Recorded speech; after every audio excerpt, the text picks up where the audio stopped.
तमोबुद्धित्यव्ययेह नीतिदृशितमो बन्धमोक्षाश्च यस्मात् तस्य श्रीब्रह्मरुद्रप्रभृतिसुरनरद्वीष शत्रुत्मकस्य विष्णोर्व्यस्ताः समस्ताः सकलगुणनिधिः सर्वदोषव्यपेतः पूर्णानन्दो अव्ययो यो गुरुरपि परमः चिन्तये तं महान्तम्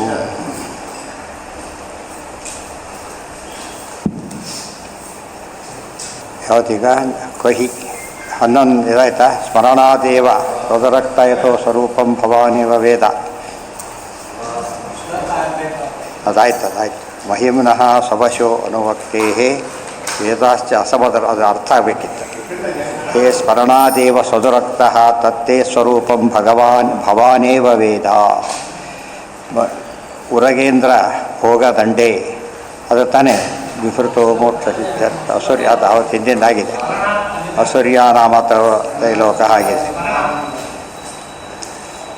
ಹೇ ಸ್ಮರಣಾದೇವ ಸ್ವನುರಕ್ತ ತತ್ತೇ ನೀನು ಎಂಥವನ್ನೊಂದು ಸ್ಮರಣೆ ಮಾಡಿಬಿಟ್ರೆ ಸಾಕು ಅನುಗ್ರಹ ಮಾಡಿಬಿಡ್ತೀಯ. ಅದಕ್ಕೆ ಸ್ಮರಣಾದೇವ ಕೃಷ್ಣಸ್ಯ ಪಾಪ ಸಂಘಾತ ಪಂಜರ ಶತಧಾ ಭೇದಮಾಯಾತಿ ಕಿರಿರ್ವಜ್ರಹತೋ ಯಥ. ಸ್ಮರಣೆ ಮಾಡಿಬಿಟ್ರೆ ಸಾಕು ಉದ್ಧಾರ ಪಡ್ತಕ್ಕಂಥ ಕರುಣಾಡು ನೀನು. ಅದಕ್ಕೆ ಭವಾನೇವ ವೇದ ಸ್ಮರಣಾದೇವ ಅನುರಕ್ತ ಉರಗೇಂದ್ರ ಭೋಗದಂಡೇ ವಿಷಕ್ತ ಬುದ್ಧೇ ತೇ ಅಂಘ್ರಿ ಸರೋಜ ಸುಧಾ ವಯಮಪಿ ಸಮಾಸಮದೃಶ್ಯ. ನಾವೆಲ್ಲ ಸಮಾಸಮದೃಶ್ಯರಾಗಿದ್ದೇವೆ ಹೇಳ್ತಾರದಲ್ಲ. ಸರ್ವ ಮಹಾತ್ಮ್ಯಸ್ಯ ವೇದೈರಪಿ ವಕ್ತುಂ ಅಶಕ್ಯತ್ವಾತ್ ಅಸಮದೃಶ್ಯ. ಪೂರ್ತಿ ದೇವರು ತಿಳ್ಕೊಳ್ಳೋಕ್ಕಾಗೋದಿಲ್ಲ ಆದ್ದರಿಂದ ನಮಗೆ ಅಸಮದೃಶ್ಯ ಅಂತ ಹೆಸರು. ಸ್ವಲ್ಪ ತಿಳ್ಕೊಳ್ಳೋಕ್ಕಾಗುತ್ತಾದ್ದರಿಂದ ಸಮದೃಶ್ಯ. ವೇದಾಗಮ್ಯ ಮಹಾತ್ಮ್ಯಸ್ಯಾಪಿ ವೇದೈರೇವ ಗಮ್ಯತ್ವಾತ್ ಸಮದೃಶ್ಯ. ಅತಃ ಕೋ ಅನ್ಯೋ ವಕ್ತುಂ ವೇದ. ವೇದಗಳಿಗೆ ಹೀಗಿರತಕ್ಕಂಥ ನಿನ್ನ ಉಳಿದವರು ತಿಳಿಯೋಕ್ಕೆ ಹೇಗೆ ಸಾಧ್ಯ ಇದೆ. ಕೋ ವೇದ ಆದ್ದರಿಂದ ಕೋ ಹಿ ಅಸ್ಮಾನ್ ತ್ವಾಂ ಚ ಋತೆ ಅಪೇತ ಜನ್ಮಲಯ ಯತಃ ಉದಗಾತ್ ಉತ್ಪತ್ತಿಮಾನೇವ ಋಷಿ ಬ್ರಹ್ಮ. ನಾವು ಏನು ಬ್ರಹ್ಮದೇವರಿದ್ದಾರೆ ಭಾರಿ ದೊಡ್ಡವರೇ, ಆದರೆ ಅವರು ಕೂಡ ಎಂಥವರು ಅಂದರೆ ಅನಾದಿ ನಿತ್ಯರಾದವರಲ್ಲ. ಅಂದರೆ ಪದವಿ ಅನಾದಿ ನಿತ್ಯವಾದದ್ದಲ್ಲ ಅವರಿಗೆ. ಅಂದರೆ ಎಲ್ಲವೂ ನಿಂದೇನೆ. ಪ್ರಾಪ್ತ ಪದ ಅಪ್ರಾಪ್ತ ಪದಾಶ್ಚ ದೇವಗಣ. ದೇವಗಣಗಳು ಕೂಡ ಎರಡು ಗುಂಪಿದ್ದಾರೆ. ಪ್ರಾಪ್ತ ಪದರು ಅಪ್ರಾಪ್ತ ಪದರು. ಇನ್ನು ಪದವಿ ಬರದೇ ಇದ್ದವರು ಮುಂದೆ ಬರೋರು, ಮುಂದೆ ಮುಕ್ತರಾಗೋರು. ಅದು ಎಲ್ಲರ ಲಿಮಿಟೇಷನ್ ಇದೆ. ನೀವು ಮಾತ್ರ ಯಾವ ಲಿಮಿಟೇಷನ್ ಕೂಡ ಇಲ್ಲ. ಅದೇ ಸ್ಮರಣಾತ್ ಸ್ವದುರಾಗ ತದ್ಭವಾದುರೇಂದ್ರ ಭೋಗದಂಡ ವಿಷಕ್ತ ಧಿಯೋ ವಯಮಪಿ ತೇ ಸಮಾಸಮದೃಶಃ ಅಂಗ್ರಿ ಸರೋಜ ಸುಧಾ ಕಾ ಹಿ ವೇದನು ವಕ್ತುಂ ಅಪೇತ ಜನ್ಮಲಯ ಯತಃ. ನೀನು ಅಪೇತ ಜನ್ಮಲಯನಾದವನು ನೀನು. ಅದು ಉಳಿದವರು ಯಾರು ಹಾಗಿಲ್ಲ, ಅದರಿಂದ ಹೇಳೋದಕ್ಕೆ ಬರೋದಿಲ್ಲ. ಯಥ ಮಹಾಲಕ್ಷ್ಮಿ ಇದ್ದರೂ ಕೂಡ ಸ್ವಾತಂತ್ರ್ಯ ಇಲ್ಲ ಮತ್ತು ಗುಣತಃ ಸಾಮ್ಯ ಇಲ್ಲ. ಉದಗಾ ಋಷಿ ಅನುದೇವಗಣಾ ಉಭಯೇ ತ್ವಂ ವೇತ್ತ ನಾಪರಸ್ತೆ ಸ್ವರೂಪಂ. ಇದೆಲ್ಲ ಭಗವದ್ಗೀತೆಯಲ್ಲಿ ಬಂದಿದೆ. ಸ್ವಯಮೇವಾತ್ಮನಾತ್ಮಾನಂ ವೇತ್ತತ್ವಂ ಪುರುಷೋತ್ತಮ. ಅದಕ್ಕಿಷ್ಟು ವಿವರಣೆಗಳಿದಿಷ್ಟು ಕೂಡ. ಉರಗೇಂದ್ರ ಭೋಗ ಅದೇ ಉರಗೇಂದ್ರ ಅದೇನು ಶೇಷಶಾಹಿಯಾಗಿರತಕ್ಕಂಥವನು ಅಂತ ಅರ್ಥ.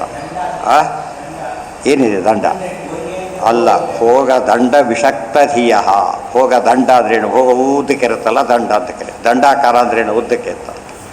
ಹೀಗಿದೆ ಮಲಗಿದ್ದೀನಿ ಅಂದರೆ ಶೇಷ ಭಾರಿ ಇದಾದರೂ ಕೂಡ ಆರಾಮ ಮರ್ಕೊಬಿಟ್ಟಿದ್ದೆ ಮೇಲೆ ಅಂದರೆ ಅಲ್ಲ. ದಂಡ ಅಂದರೆ ಸುತ್ತದಲ್ಲ, ದಂಡ ಅಂದರೆ ಸುತ್ತದಲ್ಲ. ದಂಡಾಕಾರ ಅಂದರೆ ಸ್ಟ್ರೈಟ್ ಅಂತ. ಅದು ಕುಂಡಲ, ಅದಾವ ಕುಂಡಲ ಅಂತ ಹೇಳ್ಬೇಕು.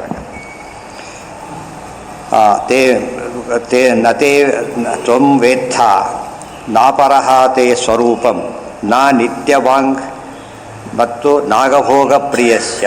ನಾಗಭೋಗ ಪ್ರಿಯನು ನೀನು, ನಿತ್ಯವಾಕ್ಕಾದ ವೇದನೂ ಹೇಳೋದಿಲ್ಲ. ಕುತೋ ಬ್ರಹ್ಮ ಪ್ರಾಪ್ತಲೋಕಾಶ್ಚ ದೇವಾಹ. ಇನ್ನು ಬ್ರಹ್ಮದೇವರಾಗಲಿ ಪ್ರಾಪ್ತಲೋಕರಾದಂಥ ದೇವತೆಗಳಾಗಲಿ, ಪ್ರಾಪ್ತಲೋಕರು ಪ್ರಾಪ್ತ ಪದವರು ಅಥವಾ ಮುಕ್ತರಾದವರು. ತಥಾ ಅಪ್ರಾಪ್ತ ಜನಿಮಂತೋ ಮತೋ ಅಸ್ಮಾತ್ ಇತಿ ಸಂಕೃತಿ ಶ್ರುತಿ. ಸಂಕೃತಿ ಶ್ರುತಿಯಲ್ಲಿ ಈ ರೀತಿ ಬಂದಿದೆ. ಈ ಶ್ರುತ್ಯರ್ಥವನ್ನು ಹೇಳಿದ್ರಿಂದ ಶ್ರುತಿ ಗೀತಾ, ಶ್ರುತ್ಯರ್ಥವನ್ನು ಹೇಳ್ತಕ್ಕಂಥ ಗೀತೆ. ಏನ ಹೌದು ಹೌದು ಹೌದು ಶೇಷದೇವ್ ಮಹಿಮ್ನಃ ಸರ್ವಶೋ ನುಕ್ತೇ ವೇದಾಶ್ಚ ಅಸಮದರ್ಶಿನಃ. ವೇದಗಳು ಪೂರ್ತಿ ಹೇಳೋದಿಲ್ಲ, ಆದ್ದರಿಂದ ಅವಕ್ಕೆ ಅಸಮದರ್ಶಿಗಳು ಅಂತ ಕರೀತಾರೆ. ಪೂರ್ತಿ ತಿಳಿದಷ್ಟು ಹೇಳೋದರಿಂದ, ತನಗೆ ಗೊತ್ತಿದ್ದಷ್ಟು ಹೇಳೋದರಿಂದ ಸಮದರ್ಶಿ ಅಂತಲೂ ಕರೀತಾರೆ. ತಸ್ಯಾಪಿ ವೇದಗಮ್ಯತ್ವಾತ್ ತಥೈವ ಸಮದರ್ಶಿನಃ ಇತಿ ಭಾಗವತ ತಂತ್ರೆ. ವೇದ ಬಿಟ್ಟರೆ ಆಗೋದಿಲ್ಲ, ವೇದ ಪೂರ್ತಿ ಹೇಳೋದಿಲ್ಲ, ಅದಕ್ಕೆ ಸಮದರ್ಶಿ ಅಸಮದರ್ಶಿ ಎರಡು ಪದರೂ ಬಂತಾರೆ ಇತಿ ಭಾಗವತ ತಂತ್ರೆ. ತರ್ಹಿ ನ ಸನ್ನ ಚ ಸದುಭಯಂ ನ ಚಕಾಲಜವಃ ಕಿಮಪಿ ನ ತತ್ರ ಏನಾಯ್ತು ನ ತತ್ರ ಶಾಸ್ತ್ರಮಪಕೃಷ್ಯ ಶಯೀತ ಯದಾ ಜನಿಮತಃ ಜನಿವಸತಃ ಸತೋ ಪೃಥಿಂ ಅಜ ಆತ್ಮನಿ ಏಚ ಭಿದಾಂ ವಿಪಣಮೃತೆ ಸ್ಮರಂತಿ ಉಪವಿಶ ಧ್ವನಿಮಾರುತಃ. ತರ್ಹಿ ನಸನ್ನಸ. ಹಾಗಿದ್ದರೆ ನೀವು ಸತ್ತು ಅಸತ್ತು ಎರಡಲ್ಲ ಅಂತ ಕೇಳಿದರೆ ಹೌದು, ಇವ್ರು ಹೇಳೋ ರೀತಿಯಲ್ಲಲ್ಲ. ಮೂರ್ತಗಳಿಗಿಂತ ಅಮೂರ್ತಗಳಿಗೆ, ಎಲ್ಲ ಮೂರ್ತ ಪದಾರ್ಥಗಳಿಗಿಂತ, ಎಲ್ಲ ಅಮೂರ್ತ ಪದಾರ್ಥಗಳಿಗಿಂತ ನೀನಾಗಿದ್ದಿ ಅತ್ಯಂತ ಭೀಮನಾಗಿದ್ದಿ. ಅದೇ ಸದಸತ್ ಪರಮಚ್ಯುತಂ. ಇಲ್ಲಿದೆ ವಿಷ್ಣು ಸಹಸ್ರನಾಮ. ಶಾಸ್ತ್ರಂ ಅವಕೃಷ್ಯ ಪ್ರಳಯೇ ಶಾಸ್ತ್ರಸ್ಯ ಪ್ರವೃತ್ಯಭಾವಾತ್. ಪ್ರಳಯ ಕಾಲದಲ್ಲಿ ಶಾಸ್ತ್ರಗಳಿಗೆ ಪ್ರವೃತ್ತಿನೇ ಇಲ್ಲ. ಯಾತಕ್ಕೆ? ಪೂರ್ತಿ ಹೇಳೋದಕ್ಕಾಗೋದಿಲ್ಲ, ಉಳಿದ ಪದಾರ್ಥಗಳಿಲ್ಲ. ಉಳಿದ ದೇವತೆಗಳನ್ನ ಹೇಳಬೇಕು ಅಂತ ಕೇಳಿದರೆ ಪೋಸ್ಟಲ್ಲಿ ಯಾರೂ ಇಲ್ಲ. ಈಗ ಪೂರ್ತಿ ಹೇಳೋದಕ್ಕಾಗೋದಿಲ್ಲ. ಅದಕ್ಕೆ ಏನಾಗುತ್ತೆ ಅಂದರೆ ನಿನ್ನ ವಿಷಯ ಬಿಟ್ಟು ಬೇರೆ ವಿಷಯ ಇಲ್ಲ, ಏನೂ ವಿಷಯ ಇಲ್ಲ ಅಂತ ಅರ್ಥ ಅಲ್ಲ. ನಿನ್ನ ವಿಷಯ ಬಿಟ್ಟು ಬೇರೆ ಇಲ್ಲ, ಪೂರ್ತಿ ಹೇಳೋದಕ್ಕಂತೂ ಆಗೋದೇ ಇಲ್ಲ. ಅಸತಃ ಸೂಕ್ಷ್ಮರೂಪಾತ್ ಸತಃ ಸ್ಥೂಲ ರೂಪಸ್ಯ. ಅದು ಮೂರ್ತ ಅಮೂರ್ತ. ಅಸತ್ ಅಂದ್ರೇನು ಅಮೂರ್ತ, ಸತ್ ಅಂದ್ರೇನು ಮೂರ್ತ. ಅದಕ್ಕೆ ಸ್ಥೂಲ ರೂಪಸ್ಯ ಪರಮೇಶ್ವರ ಪರ್ಯಂತಂ ಯಥಾಕ್ರಮಂ ಜನಿಮೃತಿಂಚ ಸರ್ವಸ್ಮಾತ್ ಪರಮಾತ್ಮನಿ ಭೇದಂಚ ವಿಷಣಂ ಫಲಾಪೇಕ್ಷಂ ವಿಪಣಂ ಫಲಾಪೇಕ್ಷಂ ಮೃತೆ ಯೇ ಸ್ಮರಂತಿ ತೇಷಾಂ ಧ್ವನಿಂ ಉಪವಿಶ. ಅದಕ್ಕೆ ಏನ ಶ್ರುತಿಗಳ ಅರ್ಥ ಸಂಗ್ರಹ ಇದು. ಮೂಲ ಶ್ರುತಿ ಇದೆ, ಅದು ಭಾಗವತದಲ್ಲಿ ದೇವತೆಗಳು ಹೇಗೆ ಮಹಾಲಕ್ಷ್ಮಿ ಸ್ತೋತ್ರ ಮಾಡ್ತಿದ್ದಾರೆ ಎಂಬುದನ್ನು ಅನುವಾದ ಮಾಡಿ ಹೇಳ್ತಾ ಇದ್ದಾರೆ. ಯಾರಿಗೆ ಕೇಳ್ತಿರೋದು? ಲಕ್ಷ್ಮೀದೇವಿ ಸ್ತೋತ್ರ ಮಾಡ್ತಾ ಇದ್ದಾರೆ ಎಂಬುದನ್ನು ಇವರು ಅವರಿಗೆ ಹೇಳ್ತಾ ಇದ್ದಾರೆ.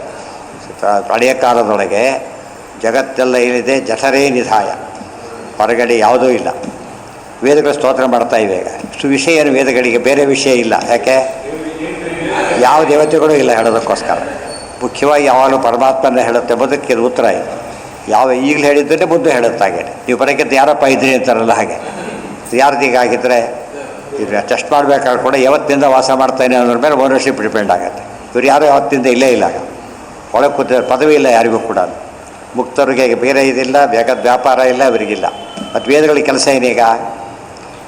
ವೇದಗಳು ಬೇರೆ ಹೊತ್ತಲ್ಲಿ ಏನು ಮಾಡ್ತಾರೆ? ಮೂರು ಅರ್ಥ ಹೇಳ್ತಾ ಇದ್ದವು. ದೇವ್ರ ಪರಾರ್ಥ, ದೇವತಾ ಪರಾರ್ಥ, ಜಡ ಪದಾರ್ಥ ಹೇಳ್ತೀವಿ. ಬುಡದೆಲ್ಲ ಒಳಗೋಗ್ಬಿಟ್ಟಿದೆ. ಬುಡದದ್ದು ಯಾವುದೀಗ? ದೇವರೊಂದೇ.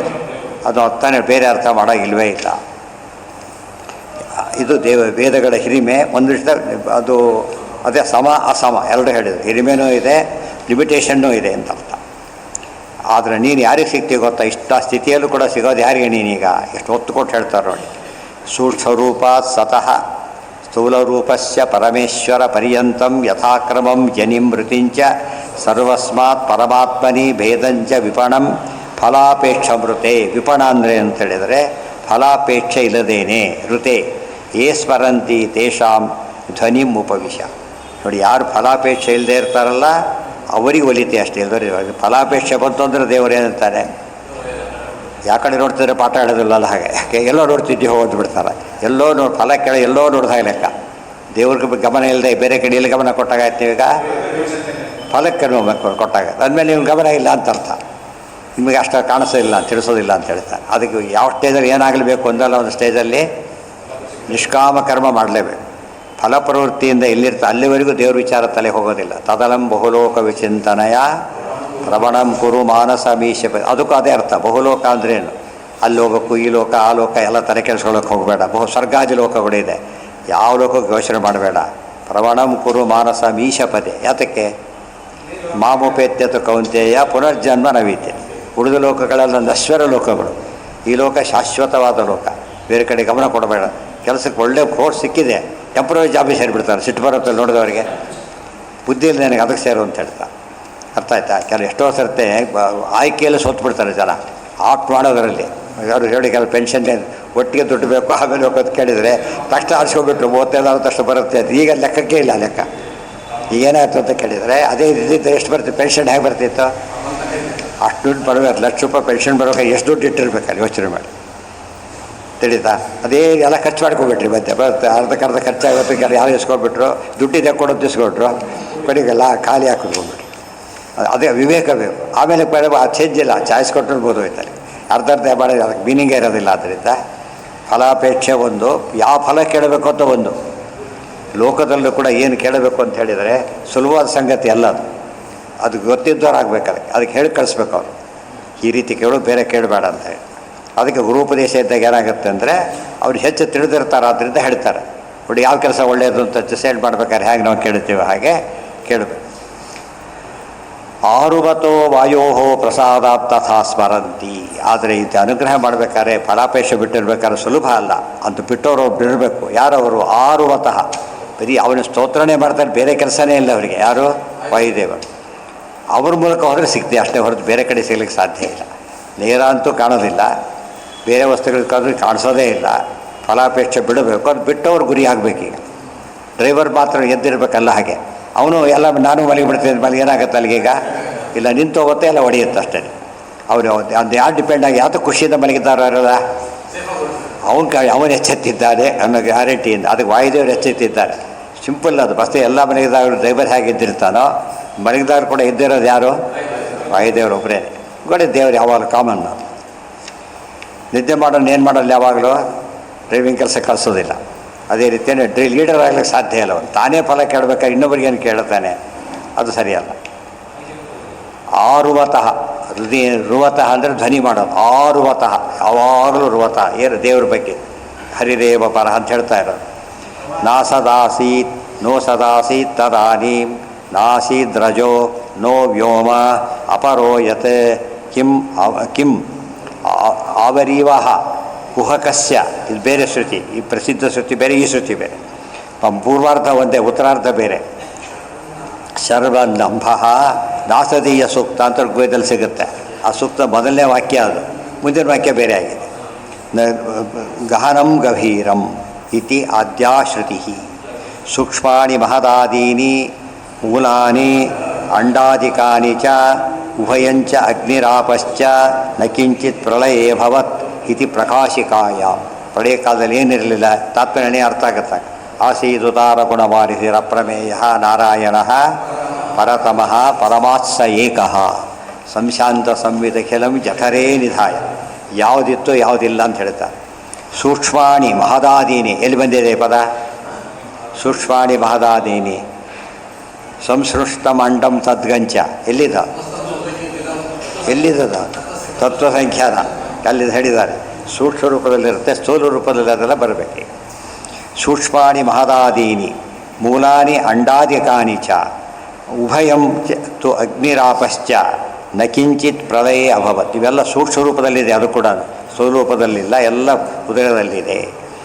ಅದ್ರ ಏನು ವಿಕಾರಗಳೆಲ್ಲ ನಾಶ ಆಗಿದೆ. ವಿಕಾರಗಳಂದ್ರೇನು? ಬೀಜದ ಫಾರಮ್ನಲ್ಲಿದೆ, ಟ್ರಾನ್ಸ್ಫಾರ್ಡ್ ಫಾರಮ್ನಲ್ಲಿ ಯಾವುದೂ ಸಿಗೋದಿಲ್ಲ, ಅದು ಜಠರದಲ್ಲಿದೆ. ಇತಿ ಪ್ರಕಾಶಿಕಾಯ ಸರ್ವ ವೇದ. ಇವತ್ತು ಮಧ್ಯರಾತ್ರಿ ಆಫೀಸಲ್ಲಿ ಯಾರು ಕಾಣ್ತಾರೆ ನಿಮಗೆ? ಬಿಲ್ಡಿಂಗು ವಾಚ್ಮ್ಯಾನ್ ಅಷ್ಟೇ. ಅವನು ಮಲ್ಕೊಂಡಿದ್ರೆ ಹೋಯಿತು. ಯಾವಾಗ ಕೂಡ ಏನು ಮುಖ್ಯ ಅಲ್ಲಿ? ನೈಟ್ನಲ್ಲಿ ಮೇಲೆ ಹೇಗೋ ಪ್ರಳಯ ಕಾಲದ ಯೋಚನೆ ಮಾಡಬೇಕು. ಎಲ್ಲ ಕಡೆ ಎಲ್ಲ ಶಾಂತವಾಗಿರ್ತವೆ. ಸಂಶಾಂತ ಸಂವಿತ್. ಒಂಥರ ರಾತ್ರಿ ಬೆಳಗ್ಗೆ ಬಂದು ಸರ್ವ ಶಬ್ದ ಕೇಳಿಸ್ತಾ ಇರ್ತದೆ, ಗೊತ್ತಾ? ಏನೋ ಒಂಥರ ಸರ್ವ ಗುಯ್ಯ ಅಂತ ಶಬ್ದ ಕೇಳಿಸ್ತಾ ಇರ್ತದೆ. ಯಾವತ್ತು ಎತ್ತಿರೋದಲ್ಲ ಎಲ್ಲ ಕೇಳಬೇಕಿದ್ರೆ ಅದು ನೀರವವಾದ ಧ್ವನಿ, ಹೊರಗಿನ ಶಬ್ದ ಏನೋ ಒಂಥರ ಧ್ವನಿ. ಅರ್ಥ ಆಯ್ತಾ? ಆ ರೀತಿ ಇರ್ತಕ್ಕಂಥದ್ದು. ಆ ಒಂದು ಏನು ಅನಿಸುತ್ತೆ ನಮಗಾಗ? ಲೋನ್ಲಿ ಅಂತ ಫೀಲ್ ಆಗ್ತದೆ ಕ್ಲಿಯರಾಗಿ. ಮಧ್ಯಾಹ್ನದಲ್ಲಿ ಬೇಕಾಷ್ಟು ಎಂಗೇಜ್ ಆಗಿಬಿಡ್ತಾರೆ, ಕಿವಿ ಬೀಳೋದಿಲ್ಲ, ಅದು ಅವಾಗ ಬೀಳುತ್ತೆ.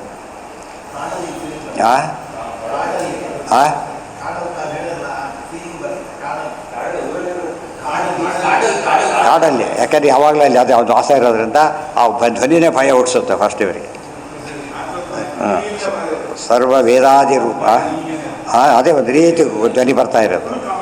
ಹೌದು, ಮನೆಯಲ್ಲಿದ್ದರೂ ಒಂದು ಗೊತ್ತಾಗುತ್ತೆ ಗಮನ ಕೊಟ್ಟರೆ. ಸರ್ವವೇದಾದಿ ರೂಪೇಣ ಪ್ರಾಣಸ್ಯ ಆರುವತಃ ಸದಾ ಪ್ರಸಾದಾದ್ಯೇ ವಿಜಾನಂತಿ ಸೂಕ್ಷ್ಮ ಸ್ಥೂಲಜನಿಂ ಕ್ರಮಾತ್ ಮೃತಿಂಚ ಸರ್ವಜೀವಾದೇಹೇ ಈಶಸ್ಯ ವ್ಯತಿರಿಕ್ತತಾಂ ಜಾನಂತಿ ಯೇ ನಿರಾಕಾಂಕ್ಷಾಃ ತೇಷಾಂ ವಾಚಿ ಜನಾರ್ದನಃ ಇತಿ ತಂತ್ರಭಾಗವತೆ. ಎಷ್ಟು ವಿಷಯ ಬಂದಿದೆ ನೋಡಿದರಲ್ಲಿ. ಮೊದಲಾಗಿ ಸರ್ವವೇದಾದಿ ರೂಪೇಣ ಪ್ರಾಣಸ್ಯ ಆರುವತಃ ಸದಾ. ವಾಯುದೇವರು ಏನು ಸ್ತೋತ್ರ ಮಾಡ್ತಾರೆ, ಎಲ್ಲ ವೇದಗಳ ಸಾರ ಆಗಿರುತ್ತೆ. ಸರ್ವರುಗಳು ಅಂದ್ರೇನು, ಎಲ್ಲ ಶಾಸ್ತ್ರವನ್ನು ಹೊಂದಿದೆ. ಒಂದು ಸ್ಮಾಲ್ ಪೆನ್ ಡ್ರೈವ್ ಇದ್ದಾಗಿದೆ. ಸದಾ ಸದಾ ಸ್ತೋತ್ರ ಮಾಡ್ತಾರೆ. ಪ್ರಸಾದಾದ್ಯೇ ವಿಜಾನಂತಿ. ಅಂಥ ವಾಯುದೇವರು ಅನುಗ್ರಹ ಮಾಡಿದರೆ ಮಾತ್ರ ತಿಳಿಯುತ್ತೆ. ಅದರಲ್ಲೇ ಇರಬೇಕು. ಸಾಮಾನ್ಯವಾಗಿ ಫೀಲ್ಡಲ್ಲಿ ಎಕ್ಸ್ಪರ್ಟ್ರಿಗೆ ಕೇಳಕ್ಕೆ ಹೋಗ್ತಾರಲ್ಲ ಹಾಗೆ, ಅದರಲ್ಲೂ ಸೀನಿಯರ್ನ ಕೇಳ್ತಾರೆ. ಅದಕ್ಕೆ ಎಕ್ಸ್ಪೀರಿಯೆನ್ಸ್ ಜಾಸ್ತಿ ಇರುತ್ತೆ ಅಂತ ಹೇಳಿಬಿಟ್ಟು. ವಾಯುದೇವರು ತುಂಬ ಸೀನಿಯರು ಹೌದು, ಜೊತೆಗೆ ಸದಾಕಾಲ ಏವಂ ಪ್ರಳಯಕಾಲೇಪಿ ಪ್ರತಿಭಾತ ಪರಾವರಹ ಪ್ರಸಾದಾದ್ಯೇ ವಿಜಾನಂತಿ. ಆ ಧ್ವನಿಗೇ ನಮ್ಮಲ್ಲಿ ಪ್ರಾಣದೇವರು ಇದ್ದಾರೆ ನಿಮ್ಮಲ್ಲಿ ಗುರುತೇನು ಅಂದರೆ, ಎರಡು ಕಿವಿ ಮುಚ್ಕೊಂಡ್ರೆ ಒಂದು ಸೌಂಡ್ ಕೇಳಿಸುತ್ತೆ. ಸಮುದ್ರದ ಭೋರ್ಗರ್ತ ಕೇಳಿಸುತ್ತೆ, ಓಂ ಅಂತ ಕೇಳಿಸುತ್ತೆ. ಅದು ವಾಯುದೇವರು ಮಾಡೋ ಸ್ತೋತ್ರ. ಸೊ ಅವರೊಬ್ಬರೇ ಎದ್ದಿದ್ದಾರೆ, ಯಾವಾಗಲೂ ಎದ್ದಿರೋ ಅವರೊಬ್ಬರೇ ಅಂತ ಅರ್ಥ. ಮಲಿದಾಗಲೂ ಕೂಡ ಕಿವಿ ಮುಚ್ಕೊಂಡಾಗಲೂ ಕೇಳುತ್ತೆ. ಅದು ಇದೆ, ವಾಯುದೇವರು ಇದ್ದಾರೆ ಅಂದರೆ ಇನ್ನೂ ಇರ್ತಾರೆ ಸರ್. ಅದು ಕೇಳದೆ ಹೋದರೆ ಆಗಲೇ ಲಾಕ್ ಮಾಡಿದ್ದಾರೆ, ಕಾಲ ಬಂದಿದೆ ಅಂತ ಅರ್ಥ. ಅದು ಟೆಸ್ಟ್ ಅವ್ರೊಂದು ಆಯುಷ್ಯ ಎಷ್ಟಿದೆ ಅಂತ ಟೆಸ್ಟ್ ಹೇಳಿದ್ದಾರೆ. ಅದು ಸೊ ಒಂದಿಷ್ಟು ನೋಡಿದ್ರೆ ಗೊತ್ತಾಗುತ್ತೆ. ಪ್ರಾಕ್ಟೀಸ್ ಬೇಕು ಅದಕ್ಕೆ. ಪ್ರಾಕ್ಟೀಸ್ ಇದ್ದರೆ ವಿತಿನ್ 7 days ನಿಂತೋಗಿದೆ ಅಂತ ಹೇಳಿದರೆ ಮ್ಯಾಕ್ಸಿಮಮ್ 7 days ಅಷ್ಟೇ ಇರೋದು. ಅಷ್ಟಕ್ಕೆಲ್ಲ ಕ್ಲೋಸ್ ಮಾಡಿಬಿಟ್ಟಿದ್ದಾರೆ ನೋಟಿಸ್. ಅದು 7 days ಕ್ಲೋಸ್ ಆಗುತ್ತೆ. ಅಷ್ಟೊತ್ತಿಗೆ ಹೇಗೆ ಮಾಡ್ತಾರೋ ಅವರೆಲ್ಲ. ಅದಕ್ಕೆ ಸಪ್ತಾಹ ಅಂತ ಕ್ರಮ ಇಟ್ಟರು. ಅಷ್ಟೊಳಗೆ ಅವ್ರಿಗೆ ಹೇಳಬೇಕಾದ್ರೂ ಕೂಡ 7 ದಿವಸ ಯಾವಾಗಲೂ ಯಾಕೆ ಕೊಟ್ಟರು ಅಂತ ಕೇಳಿದರೆ ಇದಕ್ಕೋಸ್ಕರ. 7 ದಿವಸದ ಸೂಚನೆ ನೋಟಿಸ್ ಇದ್ದಾಗ ಅದು. ಇವತ್ತು ಸಾಮಾನ್ಯ 1 ವೀಕ್ ನೋಟಿಸ್ ಒಂದು ಪದ್ಧತಿ ಆಗಿಬಿಟ್ಟಿದೆ, ಶಾಸ್ತ್ರದಲ್ಲಿ ಬಂದಿದೆ ಅದು. ಅದಕ್ಕೇನೆ ಏನ ಭಾಗವತ ಸಪ್ತಾಹನ ಬಂದಿಲ್ವೇ? ಇನ್ನೇನು ಬೇಕು ನಿಮಗೆ? ಸಪ್ತಾಹನ ಪದ ಏನು ಹೇಳಿಸುತ್ತೆ? ಅಂದರೆ ಏನು? 7 ದಿವಸ ಅಂತ. 7 ದಿವಸ ಇವತ್ತು 7 ಶಿಬಿರಗಳು 7 ದಿವಸ ಮಾಡ್ತಾರೆ. ಸಾಮಾನ್ಯ ಕ್ಯಾಂಪ್ಗಳು 7 ದಿವಸ ಮಾಡ್ತಾರೆ. ಎಲ್ಲ ಭಾಗವತ ಬಿಟ್ಟು ಎಲ್ಲ ಮಾಡ್ತಾರೆ. ಅದೊಂದು ಮಾಡಬೇಕಾಗಿತ್ತು ಆ್ಯಕ್ಚುಲಿ. ಅದು ಬಿಟ್ಟು ಎಲ್ಲ ಮಾಡಿಬಿಡ್ತಾರೆ ಸಪ್ತಾಹಗಳು. ಸರ್ವವೇದಾದಿ ಸಾಮಾನ್ಯ ಪ್ರವಚನಗಳು ಸಾಮಾನ್ಯ ವೀಕ್ ಪ್ರವಚನ ಅಂತ ಸಾಮಾನ್ಯ ಸೆಟ್ಲ್ ಆಗೋದು. ಪ್ರಾಣಗ ಆರುವತಃ ಸದಾ ಪ್ರಸಾದಾದ್ಯೇ ವಿಜಾನಂತಿ ಸೂಕ್ಷ್ಮಾತ್ ಸ್ಥೂಲಜನಿಂ ಕ್ರಮ. ಸೂಕ್ಷ್ಮ ಸ್ಥೂಲ ಎಲ್ಲದನ್ನು ಅರ್ಥ ಮಾಡ್ಕೋಬೇಕು ವಾಯುದೇವ್ರ ಮೂಲಕನೇ. ಅದಕ್ಕೆ ಸರ್ವಜ್ಞ ಮನ್ಯವನ ವೇಕ್ಷ ಸಕಾರ್ಯ ವೀರ್ಯ. ಉಳಿದರೆಲ್ಲ ಮಲಿದವ್ರು ಹೇಳೋದಕ್ಕೆ ಬರೋದೇ ಇಲ್ಲ ಅವರಿಗೆ. ಮೃತಿಂಚ ಸರ್ವಜೀವಾದೇಹೆ, ಅವರ ಹುಟ್ಟು ಸಾವು ಎಲ್ಲ ತಿಳಿದಿರಬೇಕು. ಆದಿ ಈಶಸ್ಯ ವ್ಯತಿರಿಕ್ತ, ಇವರಿಂದ ಭಿನ್ನ ಅಂತ ತಿಳ್ಕೋಬೇಕು. ಅಂತ ಈಶಾ ಆದಿ ಶಬ್ದದಿಂದ ಮುಕ್ತರಿದ್ದಾರೆ, ಮಹಾಲಕ್ಷ್ಮಿ ಇದ್ದಾರೆ, ಅವರಿಂದ ಭಿನ್ನ ಅಂತ ಅರ್ಥ ಮಾಡ್ಕೋಬೇಕು. ಜಾನಂತೆಯೇ ನಿರಾಕಾಂಕ್ಷಾಹ, ಎಲ್ಲಕ್ಕೆ ಹೆಚ್ಚು ನಿರಾಕಾಂಕ್ಷರಾಗಬೇಕು. ಫಲಾಪೇಕ್ಷೆ ಬಿಡಬೇಕು. ಕೃಷ್ಣ ಯಾತಕ್ಕೆ ಒತ್ತು ಹೇಳ್ತಾರೆ, ಮಾಫಲೇಶು ಕದಾಚನ. ಆ ಕಡೆ ಫಲ ಇದ್ದರೆ ನೀವು ಕಾಣಿಸೋ ಚಾನ್ಸಸ್ಸೇ ಇಲ್ಲ. ಆದ್ದರಿಂದ ಫಲ ಇಟ್ಕೊಳ್ಳೋಕೆ ಹೋಗಬೇಡ, ನಿರಾಕಾಂಕ್ಷರಾಗಬೇಕು. ಆ ಮುಂದಿನ ವಾಕ್ಯ ನೋಡಿ, ತೇಷಾಂ ವಾಚಿ ಜನಾರ್ದನ. ಯಾರು ಫಲಾಪೇಕ್ಷೆ ಇಲ್ಲದೆ ಬದುಕ್ತಾರೆ ಅವರಂದಿದ್ದು ನಡೆಯುತ್ತೆ ಅಂತ ಹೇಳ್ತಾರೆ. ಅವರಂಥದ್ದು ನಡೆಯುತ್ತೆ. ವೆರಿ ಸಿಂಪಲ್ ಅದು. ಪ್ರತಿ ದಿವಸ ಅವ್ರು ಯಾರೋ ಫೋನ್ ಮಾಡ್ತಿರ್ತಾರೆ, ಇವರಿಗೆ ಕೆಲಸ ಕೊಡಿ, ಅವರ ಕೆಲಸ ಕೊಡಿ, ಆ ಕಡೆ ಇಟ್ಟುಬಿಡ್ತಾರೆ. ಅಪರೂಪಕ್ಕೆ ಒಮ್ಮೆ ಮಾಡ್ತಾರೆ. ಅವಾಗೇನು ಮಾಡ್ತಾರೆ, ಸ್ವಲ್ಪ ಅವ್ರಿಗೆ ಕೇಳಿ ಅಂತ ಹೇಳ್ತಾರೆ. ಯಾತಕ್ಕೆ ಇದೇ ಫಸ್ಟ್ ಟೈಮ್ ಬೇರೆ ಕೇಳಿಬಿಟ್ರು ಅಂತವ್ರು ಟಾಪ್ ಪ್ರಯಾರಿಟಿ ಕೊಡ್ತಾರೆ. ಫಸ್ಟ್ ಸಾವಿತ್ರಿಗೆ ಅವ್ರು ಹೇಳ್ತಾರೆ, ಇವತ್ತು ಬಂದುಬಿಟ್ಟಿದೆ, ಸಾಯೋ ದಿವಸ ಬಂದುಬಿಟ್ಟಿದೆ ವರ್ಷಕ್ಕೆ ಸರಿಯಾಗಿ. ಅದು ಕಾಡಿಗೆ ಹೊಡ್ತಾರೆ. ನಾನು ಹೋಗ್ತೇನೆ ಅಂತ ಕೇಳ್ತಾರೆ. ಆಗ ಅವ್ರು ಹೇಳ್ತಾರೆ, ಅತ್ತೆ ಮಾವ ನೀನು ಮನೆ ಬಂದರೆ ಒಂದು ದಿವಸ ಏನೂ ಕೇಳಿಲ್ಲ, ಇವತ್ತು ಕೇಳಿ ಅದಕ್ಕೆ ಹೋಗಿ ಬಾ ಅಂತ ಹೇಳ್ತಾರೆ. ಯಾಕೆ ಇದು ಕಳಿಸೋದಿಲ್ಲ ಇಲ್ಲ ಹೋದರೆ. ಪ್ರತಿ ತಿಳ್ಬೇಡ, ಯಾರೋ ಬಂದುಬಿಟ್ಟು ಅವ್ರಿಗೆ ಒಳ್ಳೆ ಬಿಡಬೇಡಿ, ಬೇರೆ ಕೇಳಿಕೊಂಡೇ ಬಂದಿರ್ತಾರೆ ಅಂತ ಹೇಳ್ಬಿಡ್ತಾರೆ. ಇದಕ್ಕಿಂತ ಅವ್ರು ಹೇಳ್ತಾರೆ, ಒಳ್ಳೆ ರೆಸಿಟಿ ಬಂದು ಕೇಳಿದಾಗ ಅನಿಸಲ್ಲ. ಯಾವಾಗ ಕೇಳ್ತಾರೆ ಅವ್ರ ಸ್ವಭಾವನೇ ಹಾಗಾಗಿಬಿಟ್ಟು ಅಂಥವ್ರಿಗೆ ಏನು ಮಾಡಿದ್ರು ದೇವರು ಕಾಣೋದಿಲ್ಲ. ಇವತ್ತು ಬೆಳೀತು ಬರೀ ಫಲ ಕೇಳೋದಿಲ್ಲ. ಇವತ್ತು ಏನು ಕೇಳ್ತಿದ್ದಾರೆ, ಏನು ಕೇಳ್ತಿದ್ದಾರೆ? ಭ್ರಷ್ಟಾಚಾರ ಮಾಡ್ತಿದ್ದಾರೆ. ಏನು ದೇವರು ಕಾಣಬೇಕು? ಸಾಧ್ಯನೇ ಇಲ್ಲ. ಅದು ಬಿಡಬೇಕು, ಆಗೋ ಗೊತ್ತಾಗುತ್ತೆ. ಅದು ಯಾವಾಗಲೂ ಕೂಡ ಒಪ್ಪತ್ತು ಮಾಡೋದಕ್ಕೆ ಅಥವಾ ಉಪವಾಸ ಕೇಳೋದಕ್ಕೆ ಯಾತಕ್ಕೆ ಹೇಳ್ತಾರೆ ಗೊತ್ತಾ? ಭಾಗವತಾದಿಗಳನ್ನು ಅಲರ್ಟ್ ಆಗಿರ್ತಾರೆ ಅಂತ, ಆ್ಯಕ್ಟಿವ್ ಆಗಿರ್ತಾರೆ. ತಿಂದುಬಿಟ್ರೆ ಮಲ್ಕೊಂಡ್ಬಿಡ್ತಾರೆ ತಕ್ಷಣ. ಇಲ್ಲ ಹಸಿವು ಅಂತ ಕೊಡ್ತಾರೆ ಅದಕ್ಕೇ ಒಂದು ನಿಮಗೆ ಪೂರ್ತಿ ಉಪವಾಸ ಇಲ್ಲದಕ್ಕಾದ್ರೆ ಹೋದರೆ ಲಘು ಆಹಾರ ಪ್ರಶಸ್ಯತೆ. ಭಾಗವತ ಪದ್ಮಪುರಾಣ ಹೇಳ್ತಾರೆ, ಲಘು ಆಹಾರ, ಲೈಟ್ ಫಲಹಾರ ಮಾಡಿ ಅಂತ ಹೇಳ್ತಾರೆ. ಲೈಟ್ ಎತ್ತಕ್ಕಾಗದಷ್ಟು ಲೈಟ್ ಆಗಿದೆ. ಎಷ್ಟಿರ್ಬೋದು. ಲೈಟ್ ಆದರೆ ಲೈಟೇ ಅದು. ಫಲಾರದಲ್ಲಿ ಬೂರ್ನಾಟ್ ಮಾಡಿದರೆ ಫಲಾರನೇ ಆಗೋದಿಲ್ಲ. ಯಾವುದೋ ಒಂದು ಐಟಮ್ ಇರಬೇಕು, ಸ್ವಲ್ಪ ಕೊಡಬೇಕಷ್ಟೆ. ಫಲಾರದಲ್ಲಿ ಊಟ ಅನ್ನ ಒಂದು ಬಿಟ್ಟು ಎಲ್ಲ ಮಾಡಿಬಿಟ್ರೆ ಫಲಾರ ಆಗಾಗುತ್ತದೆ. ಸರ್ವ ಇದು ಒತ್ತಿರೋದು ಏನು ಸಾರಸ್ಯ ಅಂದರೆ ಇವತ್ತು ರಾಯರ ಸೇವೆ ಮಾಡ್ತಾರೆ, ಟೀಕಾರಾರ ಸೇವೆ ಮಾಡ್ತಾರೆ. ರಘುತ್ವ ಯಾತಕ್ಕೆ ಫಲ ಸಿಗುತ್ತೆ? ನಿರಾಕಾಂಕ್ಷರು. ಅದಕ್ಕೆ ಅವ್ರು ಫಲ ಆಗಲಿದೆ ಆಗಿಬಿಡತ್ತೆ ಕೆಲಸ ಅಂತ. ಇದು ಅರ್ಥ ಮಾಡಿಕೊಂಡು ಫಲ ಕೇಳೋ ಪ್ರವೃತ್ತಿ ಏನಾಗುತ್ತದೋ ಕರೆಕ್ಟಾಗಿ ಓವರ್ನೈಟ್ ಬರದೇ ಹೋದರೂ ಕೂಡ ನಿಧಾನವಾಗಿ ಅರ್ಥ ಆಗುತ್ತೆ. ಇನ್ಮೇಲೆ ಕೇಳಬಾರ್ದು. ಜಾನಂತೆ ನಿರಾಕಾಂಕ್ಷಾ ತೇಷಾಂ ವಾಚಿ ಜನಾರ್ದನ ಇತಿ ತಂತ್ರ ಭಾಗವತೆ.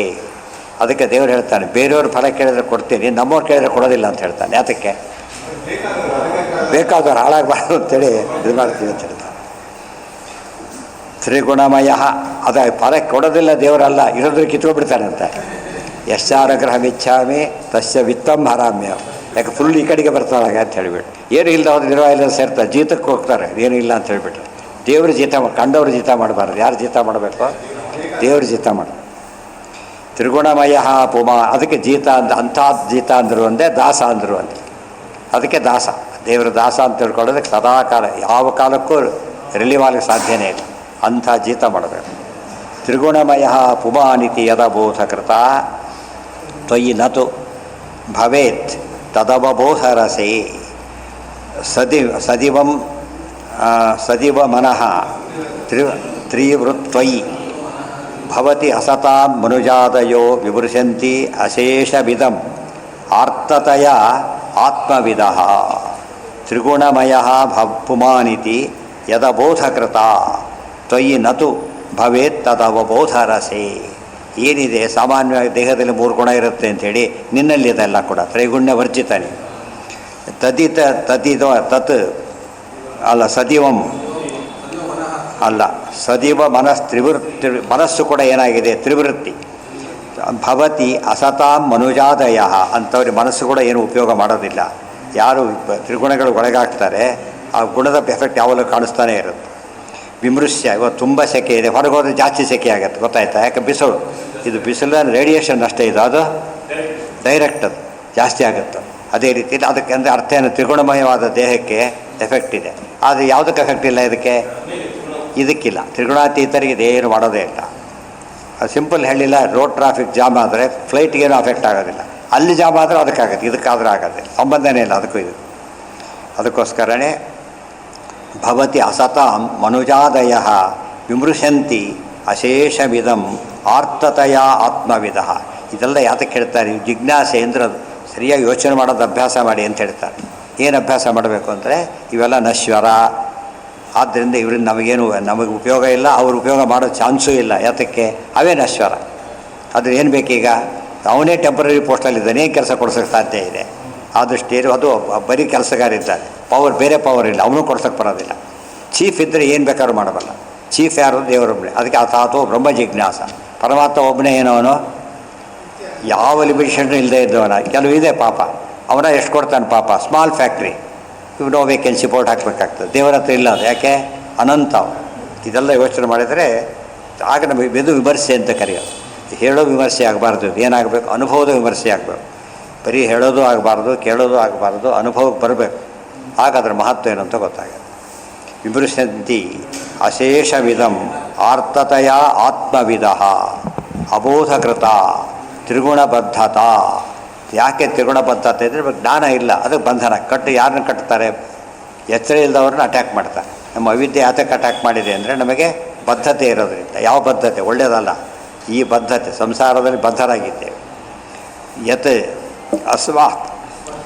ಯಸ್ಮಾತ್ ಜೀವಸ್ಯಾಪಿ ತಸ್ಮಾತ್ ತದ್ ಅವಬೋಧ ರಸ ತ್ವಯಿ ಸಾ ನ ವಿದ್ಯತೆ. ಅವಬೋಧ ರಸ ನೀನು. ಅವಬೋಧ ರಸ ಅಂದ್ರೇನು?